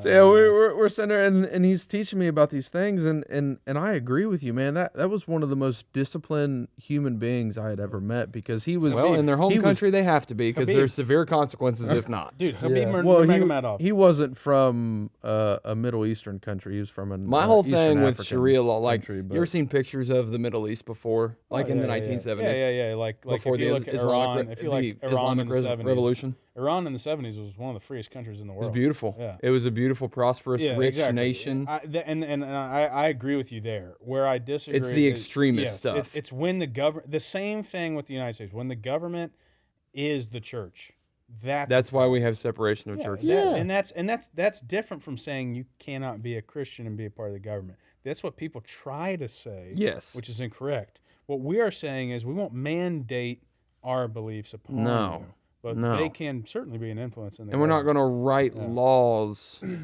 based off of Exactly. a XYZ Well, that's- religious yeah, and ideology. we were talking about Excuse the me. genealogy shit earlier, and, Yep. and like my family was integral in founding of Connecticut, and part of that was because they didn't get along with the church in Massachusetts at the time, so they went down the road, started a new church in Massachusetts, and that's how all churches and all communities were formed in the United States before it became the United States, because they were like, hey, wait a minute, the church shouldn't be fucking hanging people because they're not at chapel at fucking 9 o'clock in the witch! morning. Yeah. I And mean, isn't that why the Mayflower Yeah, sailed yeah. anyway? Exactly, yeah, because they didn't want to get along with the Anglican Church. They were not trying to comply with the same things the rest of the Anglican Church was, and the Anglican Church was only formed because the crown wanted it. Henry VIII, correct? Yeah, one of them. I don't know. Pretty sure his I'm not that good Maybe on I'm that wrong. history. But to your point, I mean, love there's- history. I could talk. But yeah, history when all day. you stop and think about it, so I, again, not very religious, but I pull a lot of wisdom from like the Bible and shit. Oh yeah, and what was And I live my life by some arguably Christian values. absolutely. Perhaps because of the way I was raised. I was raised to go to Sunday school and all that shit, but it was like third grade when I started questioning things, and I stopped going. Yeah. And part of it is it's the people. Yeah, a lot of it was the people. Yeah. And Same as here. I've grown up, I've realized that there are a lot of people that pretend to be religious and holy and whatever Sure. that are Pop my horrible shit. fucking people. But like you said, it's the people who are able to surround themselves by temptation and resist Yeah. Yep. that I respect the most. And Yep. you know where to get this conversation slightly back to the artistry and the music side of things, I know the listener might be looking like, this is just a fucking podcast, this dumbass guy sitting around talking. Yes, it is. Part of the reason I talk about That's these- exactly what it is. Yeah, well, part of the reason I get to talk about these ideas is because what other fucking genres of music explore these fucking ideas? Explore Not explore many. the ideas of I've really ego and enjoyed not temptation talking and- about music a lot. Yeah, well, that's part of the music that I listen to. It's always been this. It's always Yeah. been what's the more moral music, and in my opinion, is definitely the genres that I have gravitated towards Mm-hmm. because I just can't sit down and listen to fucking music that Boats talks and hoes, about, yeah, boats and hoes. It's I fun. gotta have me my boats and hoes. The Nina, the Pinta, the Santa Maria. I'll do you in the bottom while you're drinking sangria. Nachos and lemonades on my dad's boat. You won't go down cause my dick can't float. We sail around the world and go port to port. Who's driving the Every boat? time I come, I produce a quote. Put on your life vest, let's drop Oh, thank anchor. us. There's a nice lady, I like to spank her. Oh Boats and man. And then he goes, "Who's driving the boat? Who's driving the boat? Dad!" You fucking jagaloos or whatever he calls it. Fail. Yeah. Oh, dude, that's I wanted such to be a great scene. T-Rex. That's such a great scene. Oh, like the God. anger. Yeah. Anyway. But so let's get back to the toil. I think that They could keep having a serious conversation. we are. But I'm thinking of him freaking out on I fucking think- Brennan. I think that you find I can't take you serious when you're holding a Nerf gun, bro. the biggest artistry comes from the toil. Yeah. It does, You dude. don't- It really you- does. When you're just sitting around coloring pictures for the sake of coloring pictures and you don't have any shit you're coloring about, Yep. it's not going to be as beautiful as a product as that of somebody who's sitting down there with something to fucking get out of their head and Yep. go through. Pain is one Yep. of the most influential Teachers. Without love, pain. influential things to artistry. I mean, Gone tears some back. some of the greatest things He's with him. I don't want to say great. He Some is some back. of the best things that I've ever written. Both staying. I had something painful in my Yeah, mind. dude. He says, how does he say? He says, what's the fucking Cole song about? It's something about pressure and how the hell am I still Cole? Yeah. If pressure makes diamonds, how the hell am I still cold? Exactly. That is such a and the, you know, and it's not just that. It's then the riff behind it too. You know, like the there's so much more to. That's why I told somebody the other day. I said I think half my life has lived in drop C tuning. You know, like there's something about that tuning that echoes with the internal sound that I think I would make. You know, if I was just a sound machine, that's something that I feel like I would be producing a sound somewhere in C and Somewhere C in sharp, that you know, realm. C to C Yeah. sharp, maybe even drop D because I'm a little bit lighter maybe than some of my ancestors might be. You know, Yeah. like that. But it's kind of interesting to me where. I saw a funny thing that said like when the music doesn't match the lyrics, you know, kind of thing, and it's like, Bill Murray. well, Yeah. Yeah. kind of though. But again, it's like I think that's why I have trouble exposing people to Bill Murray because they're after a different feeling. They're not after what Bill Murray's putting down. They're after fucking. We're in the club having a good time, or we're fucking nightcap or no top, you know. But Well, Bill and Murray that's- doesn't really fit that. That's like the trick that happens with that music. That it's like Trixie Hobbitses. they're roping you in with the sound. traditional sounds and melodies. But if you really dive in, whether musically or lyrically, you'll fucking understand. Because fucking hell was real. We found in Yep. Ohio. No, but like seriously, dude, like Yeah. Dude, I love that song so much. it's The amazing. choruses in that album have just You talk about writing a consumed hook, me.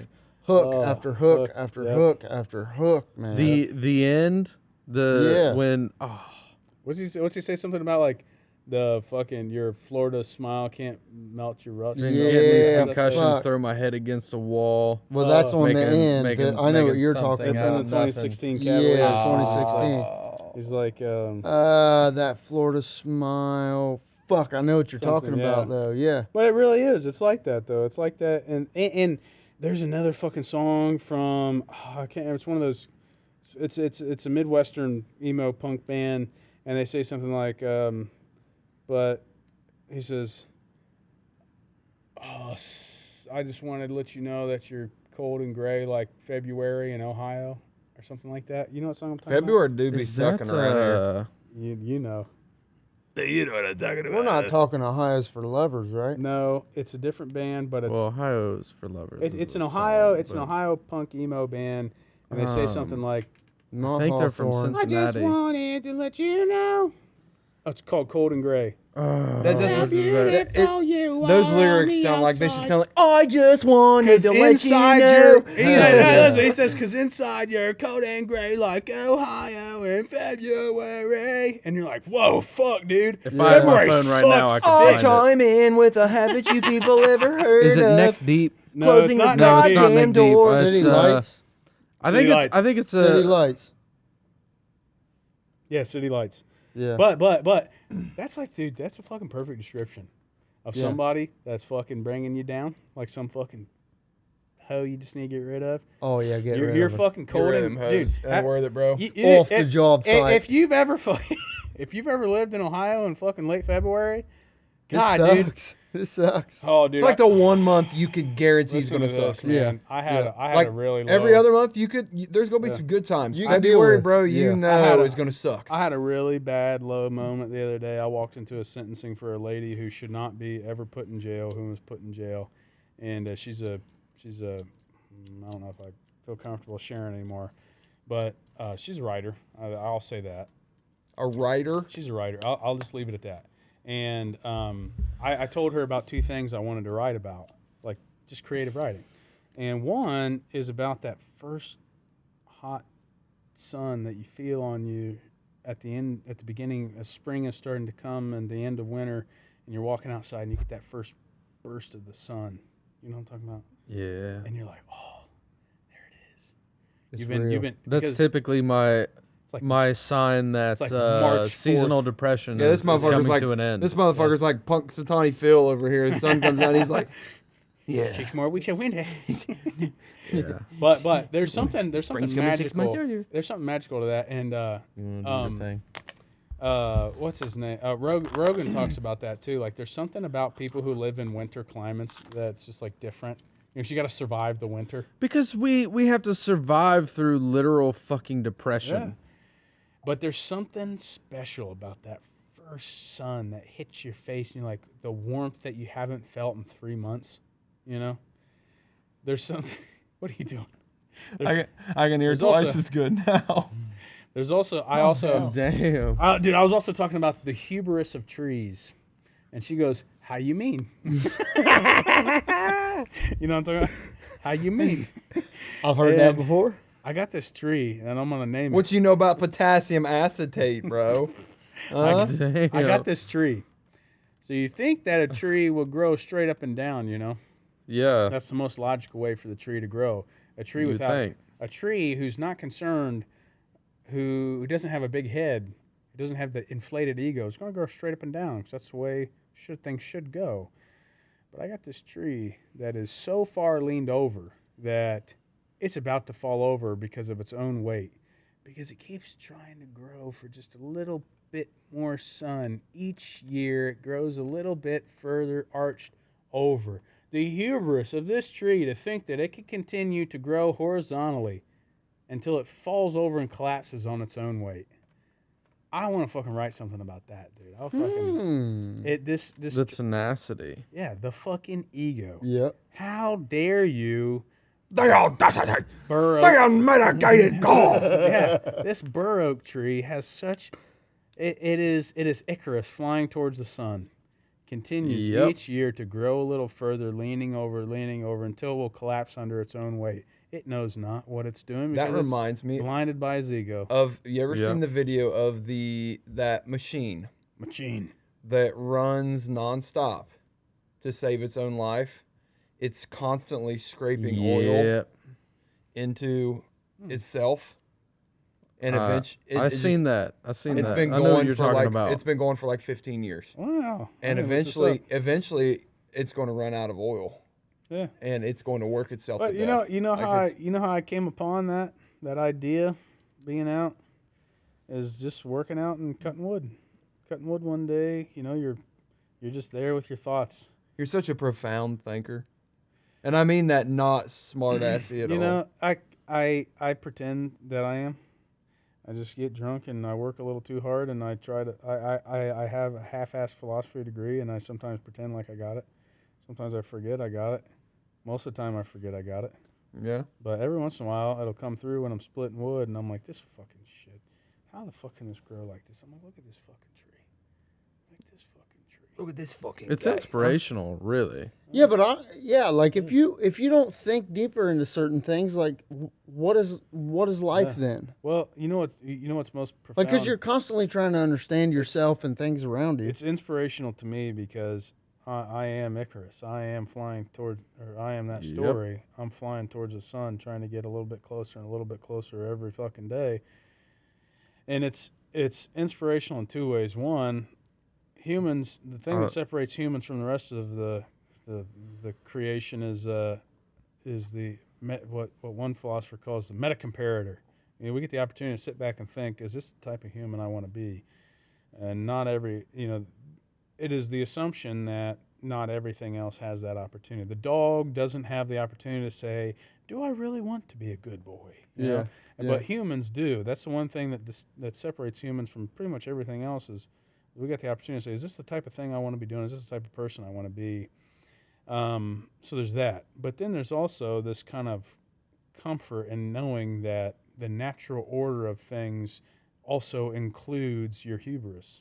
It also includes your ego. It also includes these downfalls because they're present in nature everywhere. It's the anxiety that keeps the deer alive. It's the hubris that knocks the tree over. Mm-hmm. It's kind of fucking You want to hear something crazy? yeah.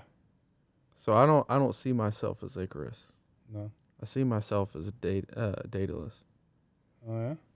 Because almost anything and everything I do is for the sake of Icarus. Oh. That's cute. That's crazy. Holy shit. Because listen.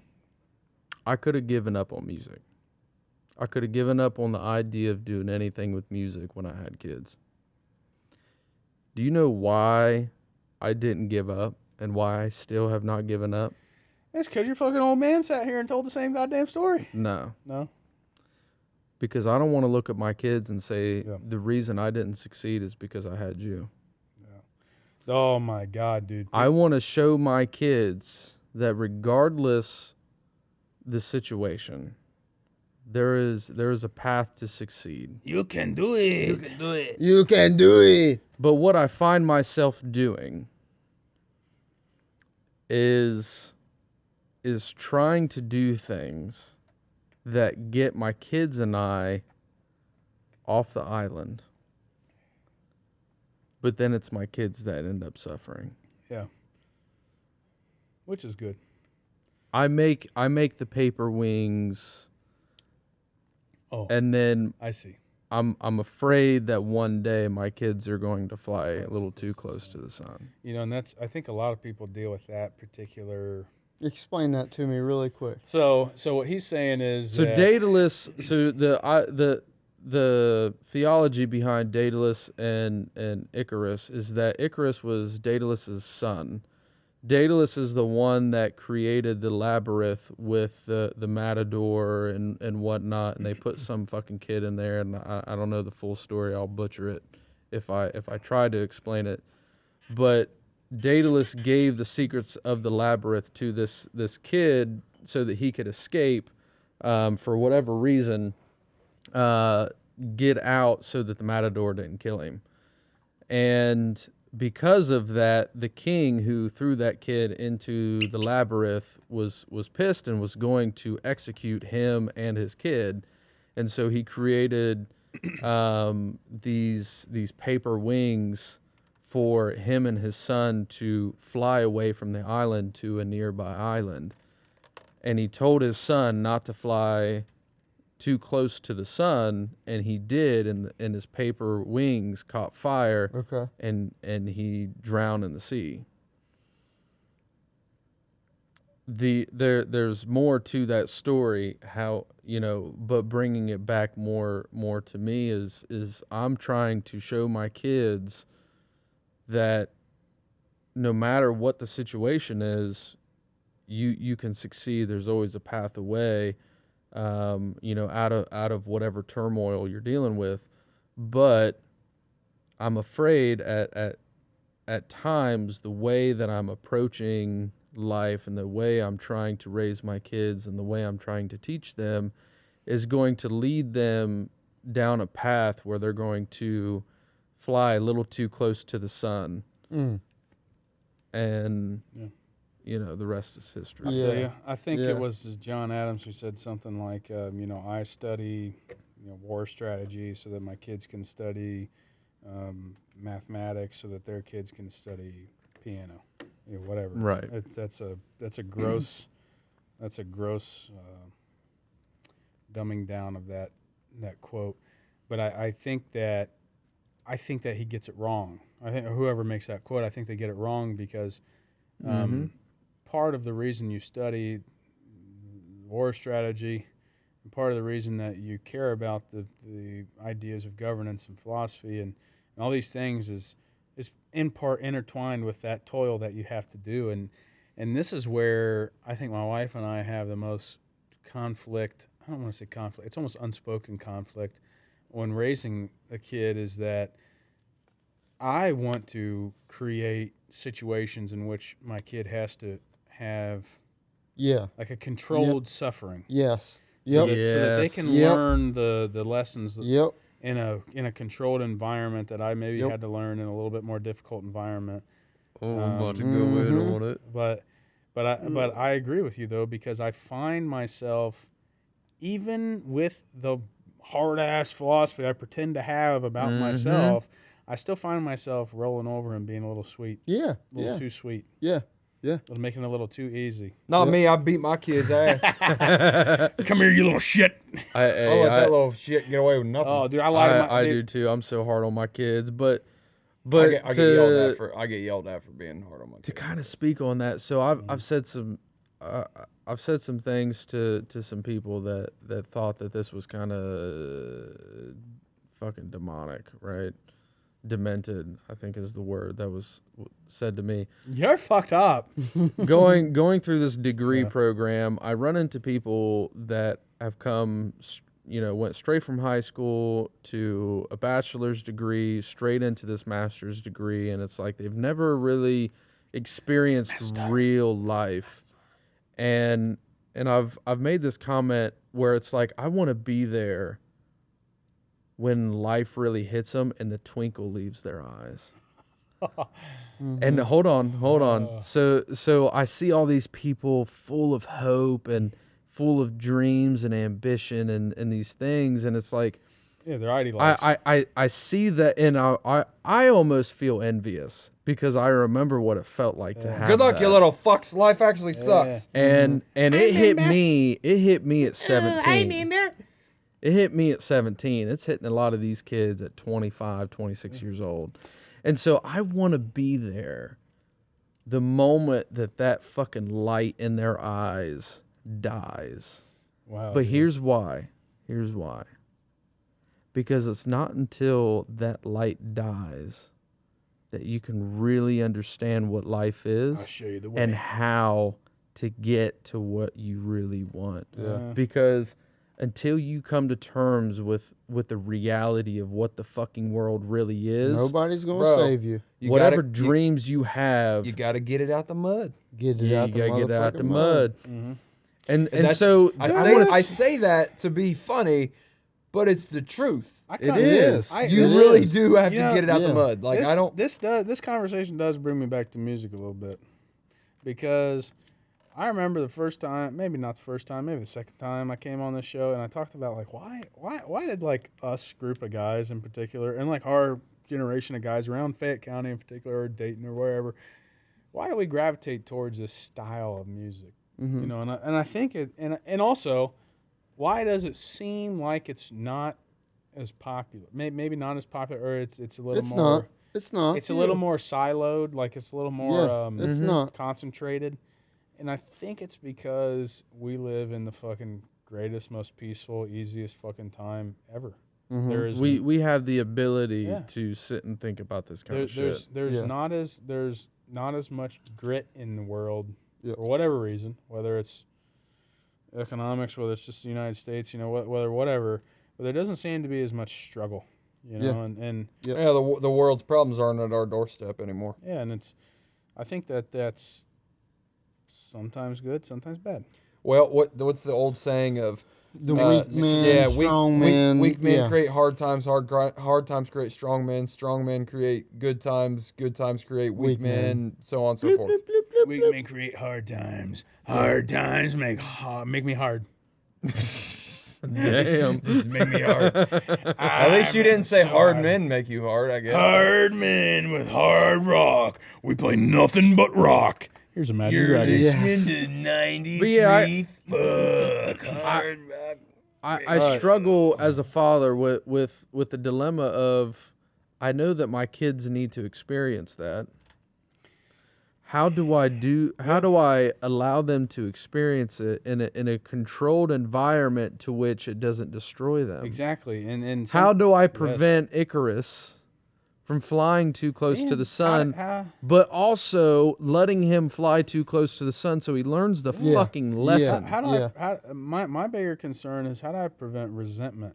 Resentment in the in Nietzsche, with the way Friedrich Nietzsche talks about resentment. And most people aren't going to get this because people don't get the opportunity to read him or discuss him because everybody looks at him in a bad light. But when I think about my friends who haven't made it or who haven't gotten out of the darker spots of their life, or who's That's me. Well, that's not true. I don't want to say people that I'm related to who maybe I know exactly what they lived through, and they're in a bad spot still. They're still in the mud. They're still in the mud. Why? Because they have this resentment, and they can't get over that resentment. And By resentment, do you mean like oh, my life sucks, woe is me? Not necessarily, you mean that, but more so of like a controlled blaming their problems on something else, on something greater that's Other out than of their themselves. control. The way Nietzsche talks about it is what led to. So Nietzsche is improperly cited by eugenicists leading into Nazi Germany. But what he's really talking about is the same type of culture war we see going on today. The social communism that we see today is the same type of stuff he was talking bad about back then. He also talks very poorly about the church, and I think for good reason. But it's like this catering to the lowest common denominator. I'm not successful because That's what we've been doing. Because in of this this, That's what we've that. been doing in this country for. because I wasn't a part of this group, whatever, and that resentment creates this catering to the lowest common denominator, and that's a gross understatement of what he actually says. So go read it for yourself. But he is the probably most quoted person in my thesis when I talk about repealing the 17th Amendment. Anyway, back to the point though. Resentment. How do you create that manufactured struggle for your kid without also making them resentful? Yep. In the Nietzschean sense, and not just resentful in the Nietzschean sense, but also like in the traditional sense, like I hate my dad because he was too much of a hard ass. I get worried about that. Yeah, I really do, and that does produce a lot of great music, though. It does. I hate my dad. It also makes porn stars. So I really don't want that. Mm-hmm. So I got boys. So I'll get the good songs, dude. The minute. So we didn't know what we were having. Or maybe I'll get porn stars. It's fine. The minute we didn't know what we were having. The minute I find out I'm having a girl, I got 10 text messages from buddies shooting me the clip of the Bad Boys scene when they bust open the door. Who the fuck is Reggie? Damn. Can you fight? And they're like, can we do this, please? And I'm like, yes, 100%. I want 10 guys there. First time I'll be there. It's scary, bro. It's scary, I want man. 10 guys at my house, but for a different reason. I'm there too. Little gay. A little. Faggot. But I had something else to talk about too. Hold on. Too bad we're not on Saturday Night Live. I wanted to talk about Saturday Night Live. They were making fun of lefties. Bro, the world is back. Oh, we're back. Dude, We're when back. Shane Gillis said, I don't think he said faggot. I think he just said Listen to gay and this. retard. Like, we're Back in the day, for you kids who don't know, a long time ago, there was once a kid who fell into the gorilla pit at the Cincinnati Zoo. Oh, God. Yeah, Harambe. ended the fucking world. And they killed Harambe, and then that led off the Great Meme Wars. Bro, but hey, when And they we survived. when they killed my dog Peanut, bro, that was like the end of it, right? Listen, So we you want to back. know why Trump won 2024? Peanut? It's because Harambe and Peanut teamed up together to make this happen. Yeah, they martyred themselves. They So ended Did you say murdered or martyred? Martyred. Harambe and Peanut started the culture war, and they have ended it. Yeah, it's over. Peanut gave his life to end the culture wars. Peanut gave his life. It's so we over, could- people. The great meme wars of the early 2020s. When did that happen? Like 2010s. 2013, is that It's what When over. we graduated, yeah. Dicks out for Harambe. Dicks out for her. What a campaign. Peanut, my R.I.P. Peanut. Dude. He gave his life so we can live, so we can restore peace and decency to humanity. He gave his life so we could say. He gave his life so we could say faggot on the radio. Dude, yes. I mean- yes, we can say gay and retard on live television again. Saturday you. Night Live is back, baby. We're back. They were making fun of Democrats the other day. We're all What? the way back. Dude, Jimmy Kimmel's crying on national what television. the heck is going on? We're back. It's We're so chaos. back. You know what this means, though? You know what I'm really worried that these good times, we're not going to get as good of music. I'm a little worried. We're going to just have to start we recycling did have some old good shit. music during these hard times. The nice thing is there's such a great archive. There is. You know. There is. I'm hopeful, though. I'm hopeful. Shit's I'm hopeful motherfucking timeless. I'm hopeful that people continue to embrace the struggle. You know what I mean? It's a great message. Yeah.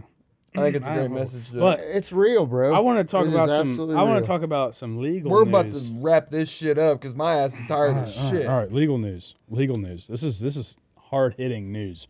Breaking. 2 Live Crew. Oh, love them. 2 Live Crew. Me So Horny. Mm-hmm. It's a great tune. Mm-hmm.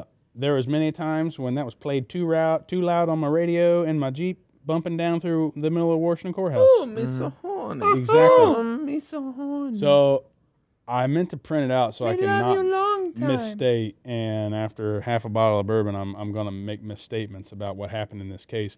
Long story short, one of the original members and the family members of some of the deceased members, I believe it's the deceased members. Excuse me, what the hell? Same thing happened to me. Anyway, they ended up suing on what's called an issue of first impression in Florida federal court, and they won.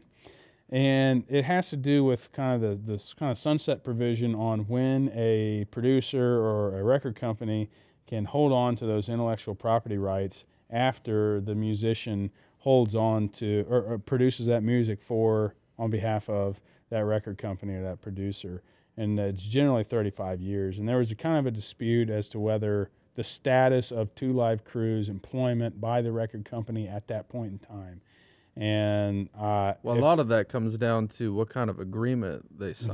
exactly. And the A lot of it's like, we own your shit for X amount of Yes. album cycles So- or X amount of years. So 2 Live Crew, the particular agreement that they had, they were working for hire. They were contractors, and there was only kind of partial ownership in the record company, and that record company filed bankruptcy, and then the company that owns the music rights at that point in time was claiming that we have actual total ownership of the intellectual property rights, and the jury in Florida said, Well, normally per They the said record contract, they own the mechanical royalties, Yes. not the composition royalties. yeah, but we all know the real money's in the mechanical royalty, or at least Well, Not- it depends on what time frame you're talking about. Because nowadays, it's it's a little still it's the composition. well. But back in those days, it was very much the well, mechanical. This brings me to another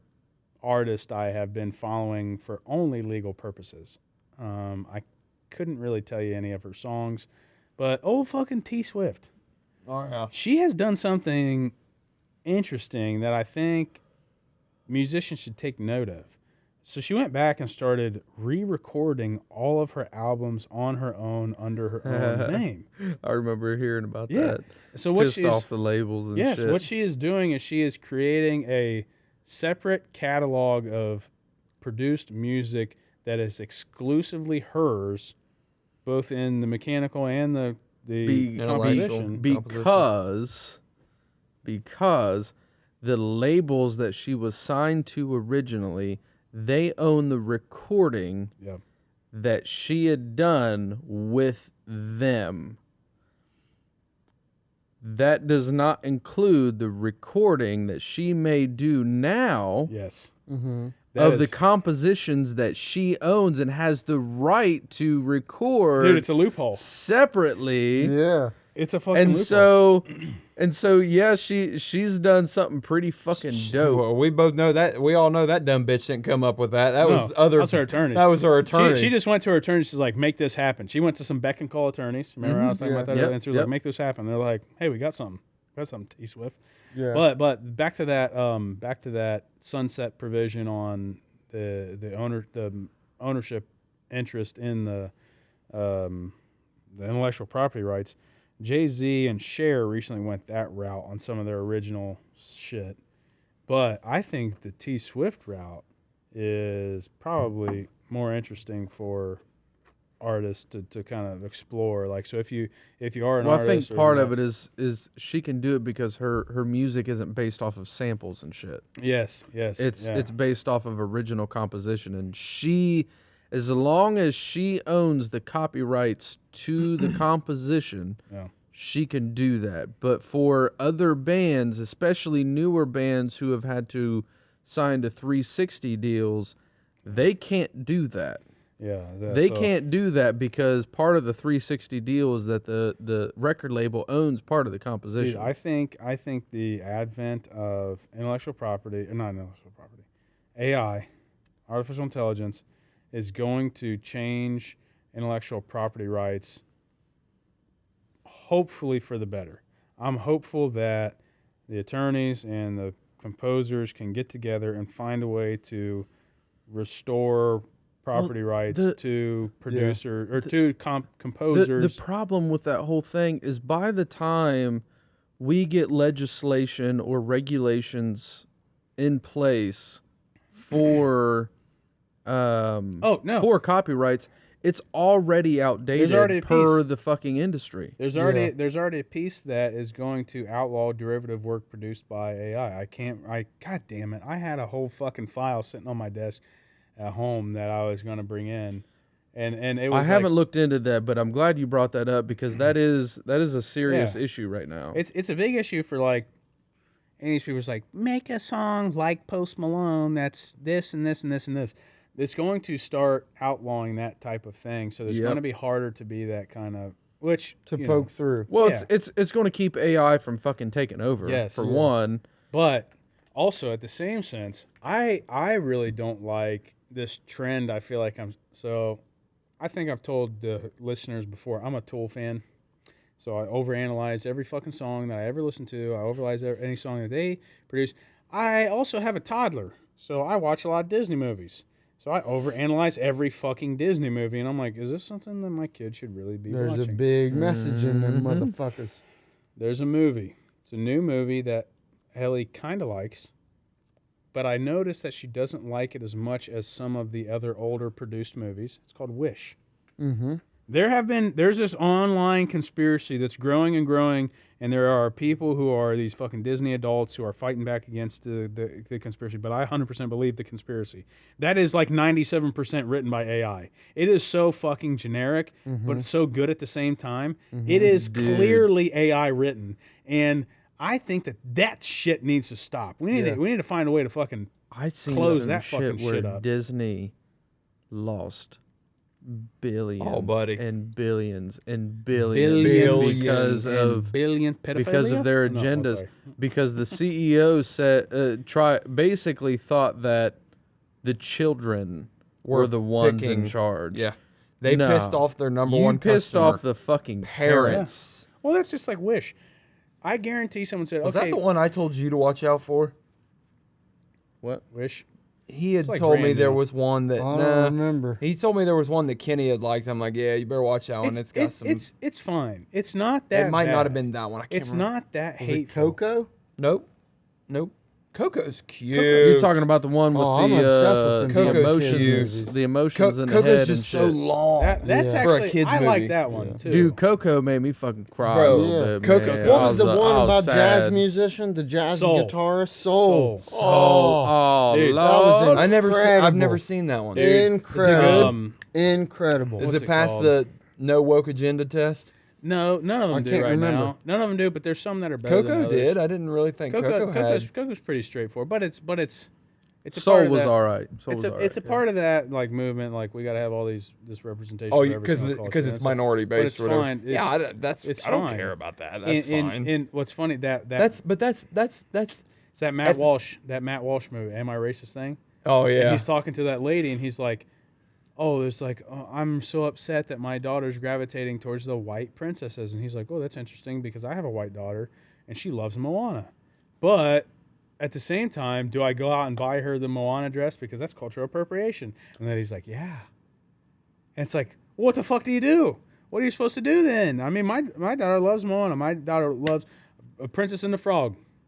That's That's a cute movie because what's his name plays the bad guy and he's Kenneth. You know who I'm talking about. He plays Spawn. He's the voice of the Spawn. problem I'm having, the problem I'm seeing is how AI producing movies and music and art in a way that is going to crowd out the regular producer because it's going to appeal to the masses. Like Wish broke tons of records. I'm sure broke tons It's of all records. made based off tons of money. a fucking. Yeah, it's just such a generic bullshit Yeah, thing. it's a similar storyline. It's based off of something that actually was successful and what did make money.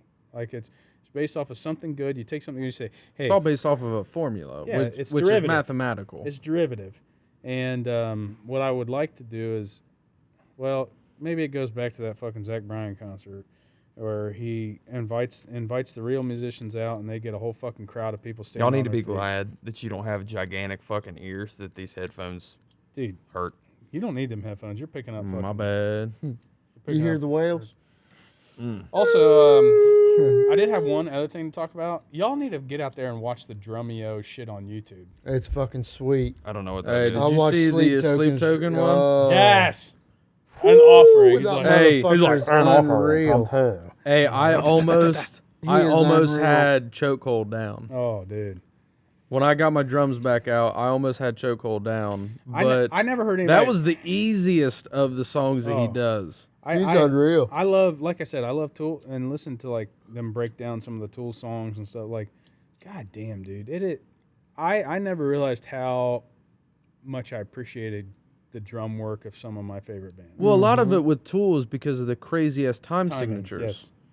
yes, 100%. Because that's not fucking easy, No. man. No. Oh, I know what when Drumeo is. 80% of all Yeah, it's music drummers are playing is 4/4 time Yes. signature, and then you got motherfuckers hitting like a 7/8 Yeah. and a fucking you know, I would be 3/4 curious, and shit. It's crazy. I wanna ask Scotty what he thinks about Five Finger Death Punch drums because to me He'd that's probably get bored you think I could see that. I could see that. because Scotty enjoyed metalcore, but his big what he loved most was new metal. Yeah. Yeah. Because Yeah. because there was a certain groove factor in new metal that you didn't find in metalcore, and Yeah. there was a lot of percussive It's almost focus like the in new rap metal elements. Yeah. that you didn't find in Yeah. metalcore. Metalcore I think he you're- enjoyed because it was You're gonna have, fast, like- it was Yeah. hard, it was heavy, and Yeah. he was just fucking nonstop go. But what he really loved was the new metal shit where Yeah. it Because that had The some bounce and the intricacies. groove, the that's- bounce and the that groove. starts to fold in some like Yeah. R&B Yes. influences, Yeah. or blues influences, Yeah. probably more so. R&B specifically, like more R&B and hip hop. like because I had personally, like three I other feel like things on my list to talk about, but it is almost 11. I Is know. it really? Yeah. Yes. Holy I mean, shit! I wanted to talk about Mm-hmm. me constantly, like I'll find a song and I have to just repeat it. The other day I did that with Simple Design from Breaking Benjamin. What did you Fuck, think of their dude. new song? Fuck you. It is I like it. It's great. It's good. It's good. It's just a heavier version, I feel like, of what they've It's been their doing for a formula, while. but a little bit heavier. Yeah, exactly. Perfect. That's perfect. Yeah. way to It was describe everything that you would expect from a Breaking Benjamin song, But but they with some still modern heaviness. executed Turned up so to well. 11 and a half. Yep, with some octave guitars. Yeah, Yeah. no, it's great. Yeah, I do have this problem where I'll just bang on a song and keep banging and banging and banging and banging and banging and Yeah. banging and banging and banging. I don't get it. I'll listen to it on repeat Well, 100 as times. soon as I've been like that. we cut this off, Hey, I'm gonna this turn Bengals that good this talk. Bengals Ravens game's a banger. So Is like, it really? yeah, Mm. 21-20 Bengals Oh, right wow. now. Well, I suppose since it's almost 11 and we've probably been going for what, Almost 2, And we 3 need a fucking hours. jam, bro. We need a jam for I'm a about hot to play second. that We good need to term jam a little song. bit. We'll I'm go playing ahead. that. We'll do a and, part two. We'll do a part two. There will be a part 2. We'll do a part it will two. be at my house. I will smoke a brisket. We will eat, be fat and happy. There will You be had me at cigars. brisket. There will You be had me cigars. at Make America brisket. There will healthy be again, bourbon. baby. Make America jacked again, bitch. There will be yellow jackets. There will be bourbon, bacon. There will be cigars and pipes. Bitches, bourbon, bacon, and bitches. I'm married. I'm Not sorry. bitches. There will be. There will be there will no be bitches. There will be one there, and her We'll name do a is part Lady 2, Bird. and there won't be a month in between part 1 and part Lady 2. Bird. We'll get Lady it going. Bird is the only bitch at the house. Chat, I might be back permanently. Oh, Lady Bird. I don't know. I might be back permanently. I'm You gonna might- come. Oh, you might be. I'm gonna come. come. I might be back permanently. I don't know. Dude, Don't hey. come. Hey, you know, I wanna point out we didn't hear much from Kyler tonight, but I am glad that you're back, bro. Love you, dog. Yeah. Well, you know, first off, it was great to be back, and I told my wife, I was like, I'm really looking forward to going back tonight, and not It's just therapeutic. to see you boys, but to really is. do this shit. Even if it's not every episode, man. If you come back more often, I'd love it. Just a Yeah. regular. It's yeah, I missed it. I'm glad I got to finally sit down with you I guys. needed the hiatus. I missed you guys too. Like I definitely needed the hiatus. Yeah. Not for anything negative, any negative. It's just like when you're creative, right? Like when you're a creative person, sometimes you get like it's just almost need like a a break. writer's block, right? Sometimes get you go burned back to the out. toil. Sometimes like I sometimes I run out of jokes. You know what I mean? Sometimes I run out of jokes on the show, and like that's a big part of like this character, if you will, that I've created for this. It's really not. I mean, this is who I am, but like It really is. you know what I mean? So Oh, this is lunchroom Kyle. yeah, Did I just say Kyle? Kyle. Tyler.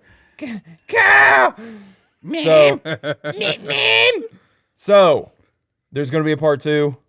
You're gonna be seeing a lot more of me. It'd be like a again. part 4, really. It would be. This it's is like like part 4 actually. I think this is the 4 or 5. 4 or 5. Yeah, this is 4 or 5. Yeah. Part I'd 2 of say this it's maybe particular 4. conversation. Yeah. So But yeah, Derek, thanks for coming down. Dude, Thank you, dog. I've missed you guys a ton, and I really try to stay out of your guys' hair a little bit. You know, I Fucking love. blow my ass up. well, I'm look, man, we unemployed. wanted And to- I want to talk about Screaming Evidence for one hot second. I love you guys. Uh-oh. I love watching you guys play. I had tons of fun at your guys' shows. All new stuff, all good stuff. Everybody fucking loved it, and I can't wait to see what you guys continue to do. Like we it's got been a lot of some fun. shit we're working on. You and could we'll, tell we'll show you here in a minute, and but a rising tide lifts all boats. Everyone at Barnyard is writing new shit because of you guys. I think that wholeheartedly. I really do.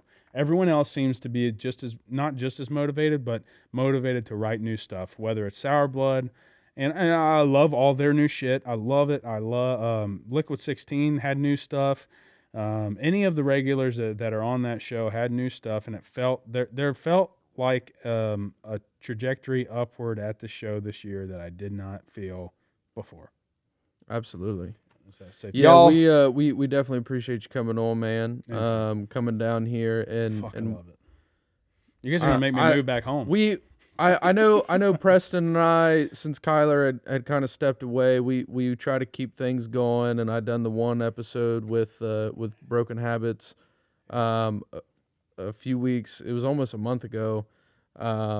Just trying to keep things alive and whatnot, and you know it's kind of hard. It's kind of hard to do that when it's just you, and Preston has been pretty, you know, beat up with his nursing program and stuff like that. So I can't fault him for not really being too involved. And I've switched some things, distributors and shit like that. But I knew I wanted to get some guests back in, and I knew as we wanted to get some guests back in that we wanted to get you back in because you were kind of the OG guest, and you come on somewhat of a regular basis, and we definitely appreciate it. It's a great conversation every time. I knew bringing you in, I wanted to have everybody here, especially Kyler as well, because just something about having all four of us together, even if it is just us shooting the shit and drinking some bourbon and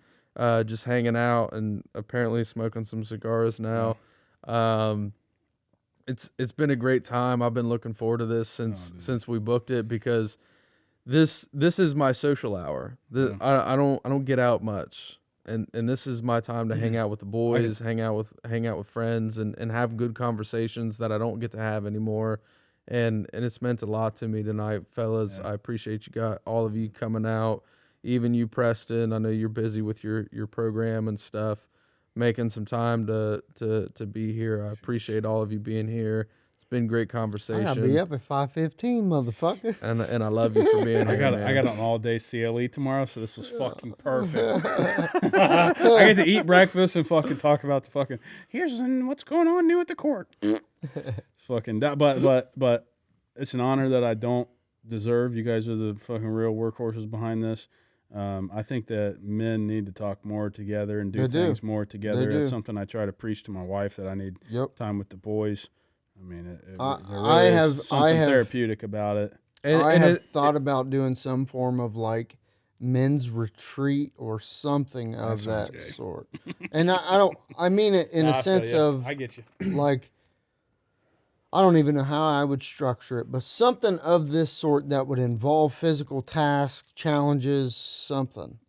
Well, it'd be one thing if we got together and we spent our entire time talking about like chicks we used to sleep with, or chicks we want to sleep with, and all that kind of bullshit. But we're restoring masculinity. We're literally talking about fucking philosophy chord at a and time. music and shit like that. I will say, for me, you know, a big part of why I wanted to step away was to kind of do my own thing with this content creation thing on the side, but you know, that was really only about 50% of it. At the time when I decided to step away, I kind of knew that not a career change, but a job change was going to be coming for me, and that was going to be an extremely stressful time for me and my family. We talked about that a little bit, and you know, I was pretty transparent about what was going on, and you know, I needed to get through that and get to the next step, and then get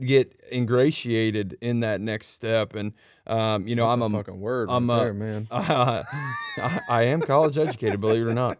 I get ingratiated in that shit. I'm a little over a month into it now, and now, you know, that I've gotten ingratiated with it, it's so much simpler for me to do something like this. And I didn't realize how bad I missed it and how much I need this.